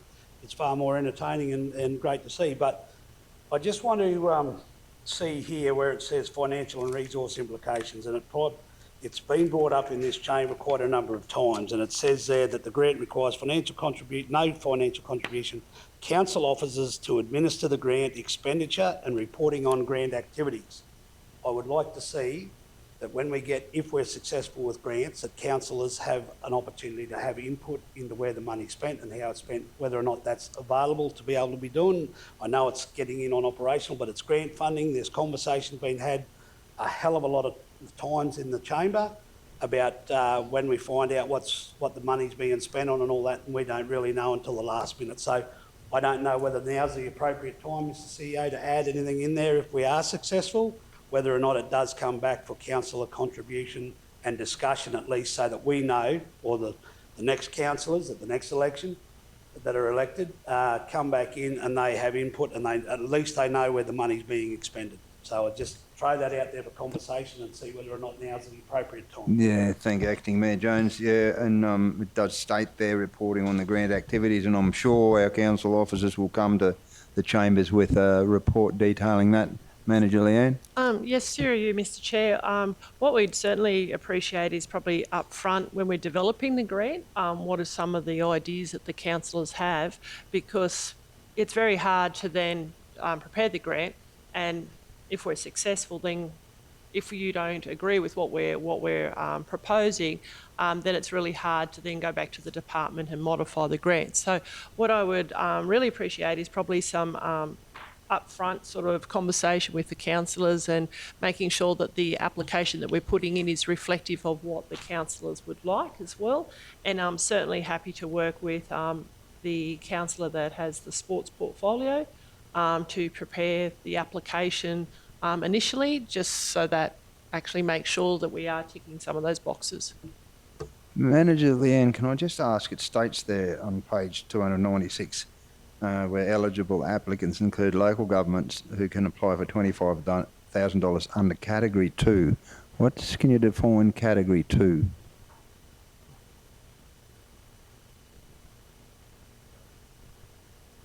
Second paragraph down on page 296. It states Category 2 several times throughout that report. Can you just... What is Category 2? How are we defined as Category 2? Yes, so there's two categories. Category 1, you can apply for $7,500, and that is for local or regional level not-for-profit sport organisations, so not local government. So Category 2 for the $25,000 is what local governments can apply for. Okay, no, that's excellent, and I'm sure everybody eligible in that category 1 would be aware of their eligibility of that, but nice to see we fall under category 2, which is, of course, up to $25,000. So, yeah, that's good. Yeah, Acting Mayor Jones? Yeah, no, I fully understand and appreciate the manager's comments, but yes, we do need to be a part of that conversation up front. But as we're all aware, there has been times where we have come in and there's things that we're unaware of and get confronted in the community and asked about certain things. I think I'd like to see an update, and I don't mean every week, I don't mean every month, but I think it's pretty important for the councillors at least to know where the funding, if we get a $100,000 grant or something to go out into the community to do something like this, I think it's very important that the councillors are all over it and understanding where the expenditure is going to go, and whether we go out into the community and someone says to us, well, I think that's a waste of money, we can defend or whatever. I'd just like to see something in there, knowing that we've had this conversation and every single one of us has been a part of it, and I think we all agree to it, that sometimes we get caught out a little bit as councillors because the grant money has been given, the staff do a wonderful job, but then when we're asked in the community, we don't know the answers because we haven't been up to date, and I guess that's a bit of a lack of, us as councillors and their commitment to it. But I just would like to acknowledge down the track, particularly for the next council, to make sure that they're aware, have the opportunity to be updated on the expenditure of grant funding, because, yeah, we've had these conversations. I just think it's appropriate, and I'm just putting it out there for everybody to have their view on it. That's Yep, I understand your comments, Acting Mayor, and they're good ones, and noted there in the very last sentence, applications for the grant close on the 6th of March 2024 or earlier if the project budget has been expended. So, yeah, the time framing on that is probably not awkward, but certainly noted, and I'm sure Manager Leanne and VO Mark and the staff will do the diligent work in that space and keep council up to speed as it progresses. Just quickly, Chair, I'm not just saying what I would think that would be appropriate for all grant applications and funding that we get in the future, not just this particular one. I notice it's only a small one, but I think it's pretty critical that the councillors are aware of expenditure, whether it's grant funding or council rates money. Yep, and probably not 100% relevant, but Councillor Erkins has made comment a week or two ago along similar lines down that path, so fully appreciate your comments, Acting Mayor. Councillor Duff. Thank you. I 100% agree with what Acting Mayor Jones is saying. I think that we need, because the BP dam one, the day at the dam was one where I felt like I didn't know what was, a lot of the detail around it, and some people were, complaining to the councillors about certain things, and we weren't part of it. And I think that together we can make really good decisions, the staff and the councillors, because we understand the community and the staff understand what we can, the limitations. So I'm keen to, even with this active one, rather than just have this particular portfolio holder for sport, if perhaps an email to all the councillors just with some ideas and suggestions that we could say, well, this is what we, so, and just maybe a shared email, something like that, so we all have some input into it, into all of the, I agree with Acting Mayor Jones, all of the grants, just a quick email to say, this is what we're doing, this is our thoughts, and just maybe an opportunity for councillors to provide some feedback. Thank you, Councillor Duff. Yep, all noted. Good conversation around that space, and hopefully successful. That'd be sensational with your magic wand. If it could just pluck another $25,000 out of a bucket, that'd be fantastic. All right, so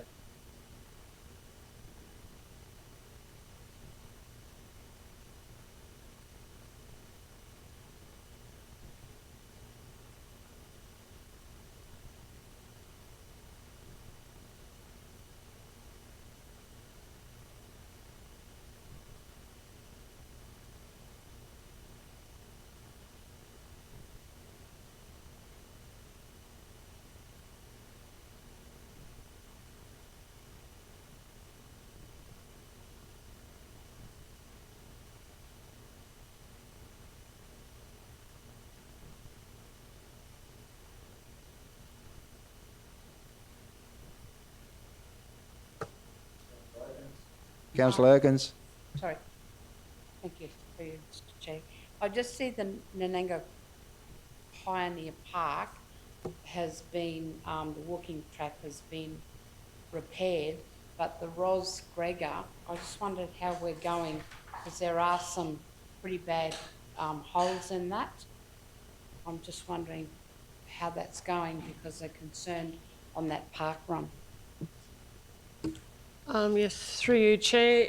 Yes, we are aware of some of the works that need to happen along the Ros Gregor. There are some minor works that we will just do under our maintenance program, but there is a capital works program to address some of the drainage there in that wet spot. Yeah, so those minor, under minor maintenance. Councillor Potter, thank you. Yeah, I'd just like the council to consider that in future budgets with regards to our parks and gardens is actually making sure they've got enough allocations so we can start looking at different trees that we plant within our community. It's been brought up quite a few times. I know I've sent an email through with regards to the trees we plant, and I do think we have a great opportunity here to actually bring back some of our native trees, the native fruit trees, the midgeonberry, the Athertonberry, and I think these are quite... these will be fantastic for the community as well as, you know, they're also, you know, if we know we've got homeless people, and if we've got things like this around, at least we know that there's something out there that that they can actually go and pick and eat. And I think that along these lines, there are many different things we can do in this space, but I like the idea. I was talking to someone the other day that in our future plans for Memorial Park, with the idea of the botanical gardens, that maybe botanical gardens could include some of those, some of these particular trees, and just see how it goes within the Kingaroy Park upgrade, and then maybe bring that out to all the other communities, because I do believe highly that we should be looking at our local natives and different types of fruit trees. Thank you, Councillor Potter. Just Manager Leanne, and I'm happy if a question or notice. Minor one, but there's a tree that has perished in the landscape in Cumbia. Obviously, the guys and girls are working in that space. It's been gone for a period of time. To replace that with something? Through you, Chair. Yes, we are aware that the tree that has died, we have removed it. Unfortunately, we can't get the same tree at that size. At the moment, so we're actually now considering of replacing it with an alternative tree because we're just not able to get one the same back again. So yes, we are aware, and we're keen to put something back in there and get it going. Thank you. Just a conversation in general with the community there. Councillor Erkins. Just a question for Councillor Potter. Do you have to spray those trees for fruit fly or anything? Excuse me, Councillor Erkins, I do not have a green thumb. My thumb is more black, and my husband will not let me touch any plants at home. So I'm not the person to ask about that. So I will... Let's defer that question to the experts. Hence is why Parks and Gardens not your portfolio, Councillor Potter. Councillor Shoemaker. Thank you. The grant application, just, really excited and grateful to the team for putting forward the application for the Safe Places Inclusion Round to provide emergency accommodation to women and children within the South Burnett region who are experiencing domestic violence and or who live with a disability, and it's great to see the plans in the report. I happened to have a conversation with Gay from the Kingaroy Hospital on Thursday afternoon, when we met with the service providers after the Disability and Health Expo, and she mentioned to me how critically short our region is on accommodation, particularly for women who are experiencing domestic violence, and how too often they see that at their hospital, and how too often there isn't actually somewhere for those women to go. And she was very grateful that we had actually submitted that application So I would like to pass that on to the team, that the impact, should we be successful, you know, it's certainly a need that's identified across the region. And I was talking to Gay about the work we've been doing with the local housing action plan and her highest priority need. I said, you know, I know how hard it is for your workforce at the moment to be finding homes in our region, and these are some of the things that we've been working on.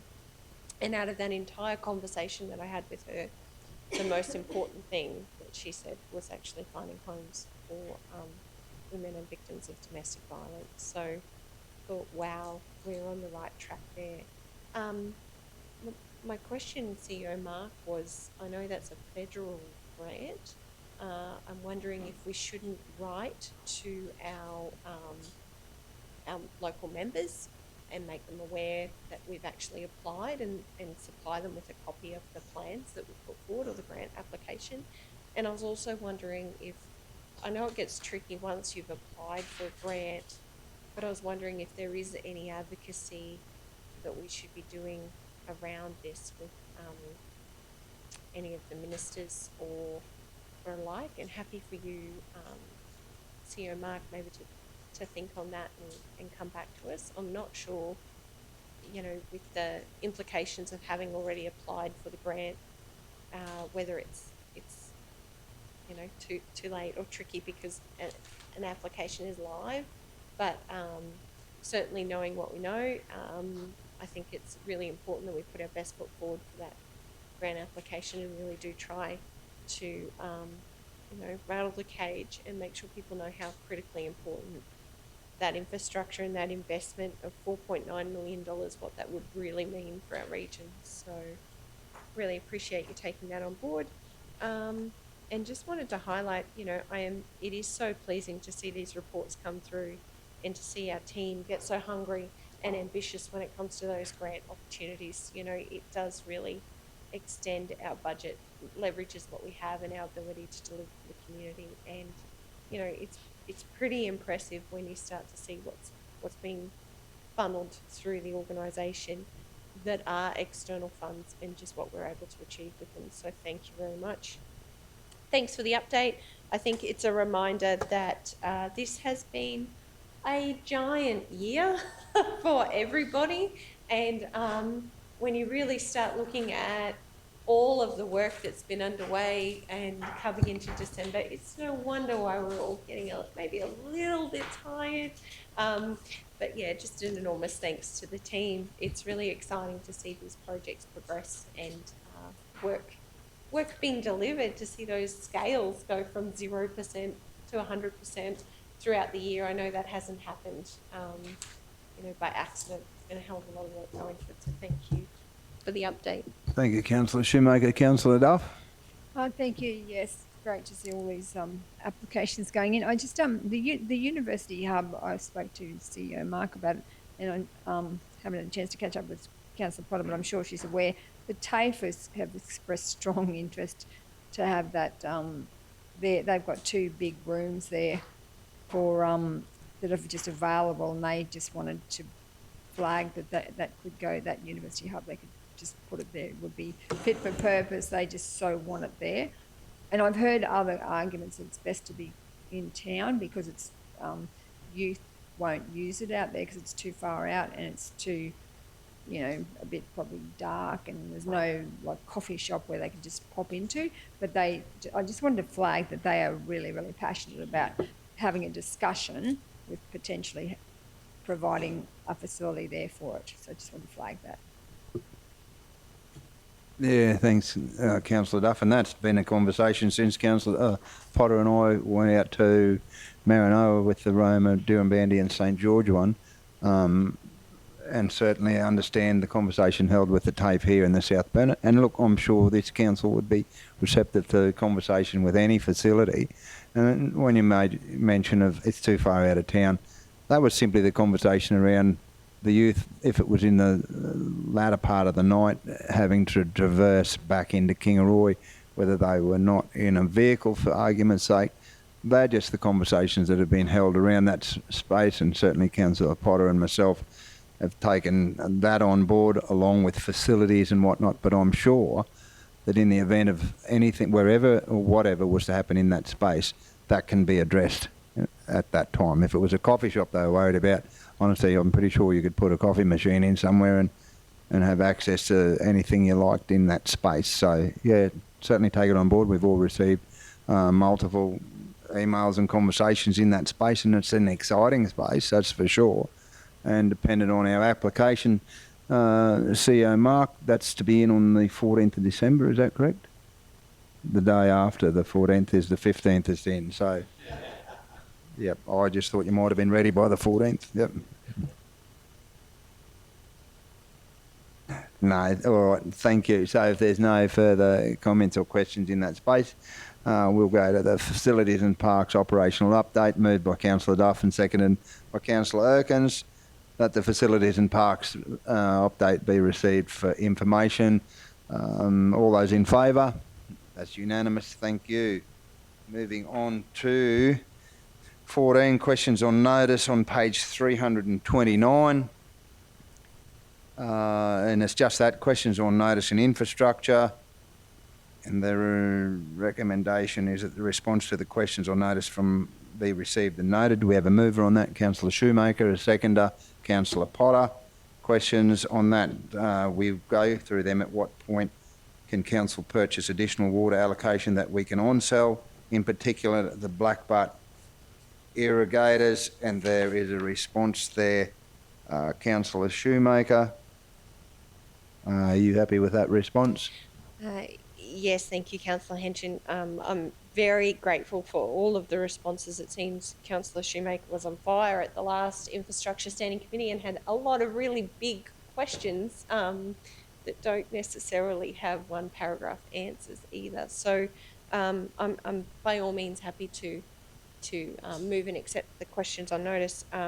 The ones that I would really like to explore a little bit further is that question around the Macaulay Weir. Just Councillor Henson, in terms of time, I'm happy to take it offline, but I would really like to have some further conversation with councillors, and if there can be a discussion about the Macaulay Weir, that opportunity for that 320 megalitres maybe into the future. And the Blackbutt irrigators conversation too, if we could maybe tee up a meeting, and if the team wanted to be involved, by all means you're welcome to be involved, but I've got more questions, and rather than feed them all to you now and have to write me responses, I'm happy to take it offline, have a meeting. Thank you, Councillor Henson. Also really appreciate the information about the steel drum rollers. That was going to be, pardon me, Councillor Shoemaker, but that's going to be my question. All the questions on notice are from yourself. Yes. So while you're there and you do have the floor, you've noted the first two, the third one in relation to the bus shelters, the fourth one in relation to the operational costs, the charging station and the steel drum rollers. Are you happy with those responses? Yes, absolutely. The electric vehicle station, it's good to see we made $15.92 profit on that. Well done. Don't spend it all at once. I did have a question, and I don't know what work's happened in Blackbutt, Councillor Jones, but as you know, Emmerich Charles drives a Tesla, and he brought up the other day the need to get an EV station in Blackbutt. I don't know whether that's had discussions about that before, or where that's at, or alike, but just probably letting you know that there's a request for that. So happy if you've got some additional Acting Mayor, anything to respond to that? Yeah, just in response to that, Emmerich's been pushing that case for a fair while. There is a charging station, I believe, at the service station, up at the top. There is an application there. I thought that Emmerich had his own charging station there, and we have had meetings in the past when Cody Granger was here. We went down, met him on site, had a look at the situation as far as electricity goes and sourcing and positioning a charging station. So, yes, Emmerich, every time I'm in Blackbutt, he continues to ask, and I think there may be 3 or 4 cars there now, but yeah, and who knows, when the development application, if they meet all their standards and all that for the solar farm, I think that company might be very keen to do something as far as supporting the community. So yeah, it's still on the radar. So you can tell Emmerich that it's not lost in the agenda. Thanks, Councillor. Thank you, Acting Mayor Jones. With that, the recommendation that the responses to the questions on notice be received and noted, that was moved by... Oh, no, it wasn't moved by any, was it? Sorry, up the top there. Sorry, T. Moved by Councillor Shoemaker, seconded by Councillor Potter. All those in favour? Thank you. That's unanimous. We have nothing in the confidential section to date. With that, thank you for your participation. I'll bring to people's attention this morning, and Councillor Shoemaker in red and myself in red, we're walking for domestic violence this afternoon in support of that. And just another little bit of trivia here this morning. It's been noted that all the gentlemen in the room, and I have to look closely, CEO Mark, yours must be fine print, are wearing check shirts today, and Councillor Duff is in a checked jacket there, which is certainly not organised by anybody, but I think across the room to see the gentlemen in check shirts today, perhaps the next time we might get in stripes or something. But take this opportunity to look forward to the walk this afternoon, and thank you for your participation today. And for those that are watching and Gerald out in the gallery, thank you. Thank you to CEO Mark and T for your assistance today. And close the meeting at 12:37 and have an enjoyable afternoon. Thank you.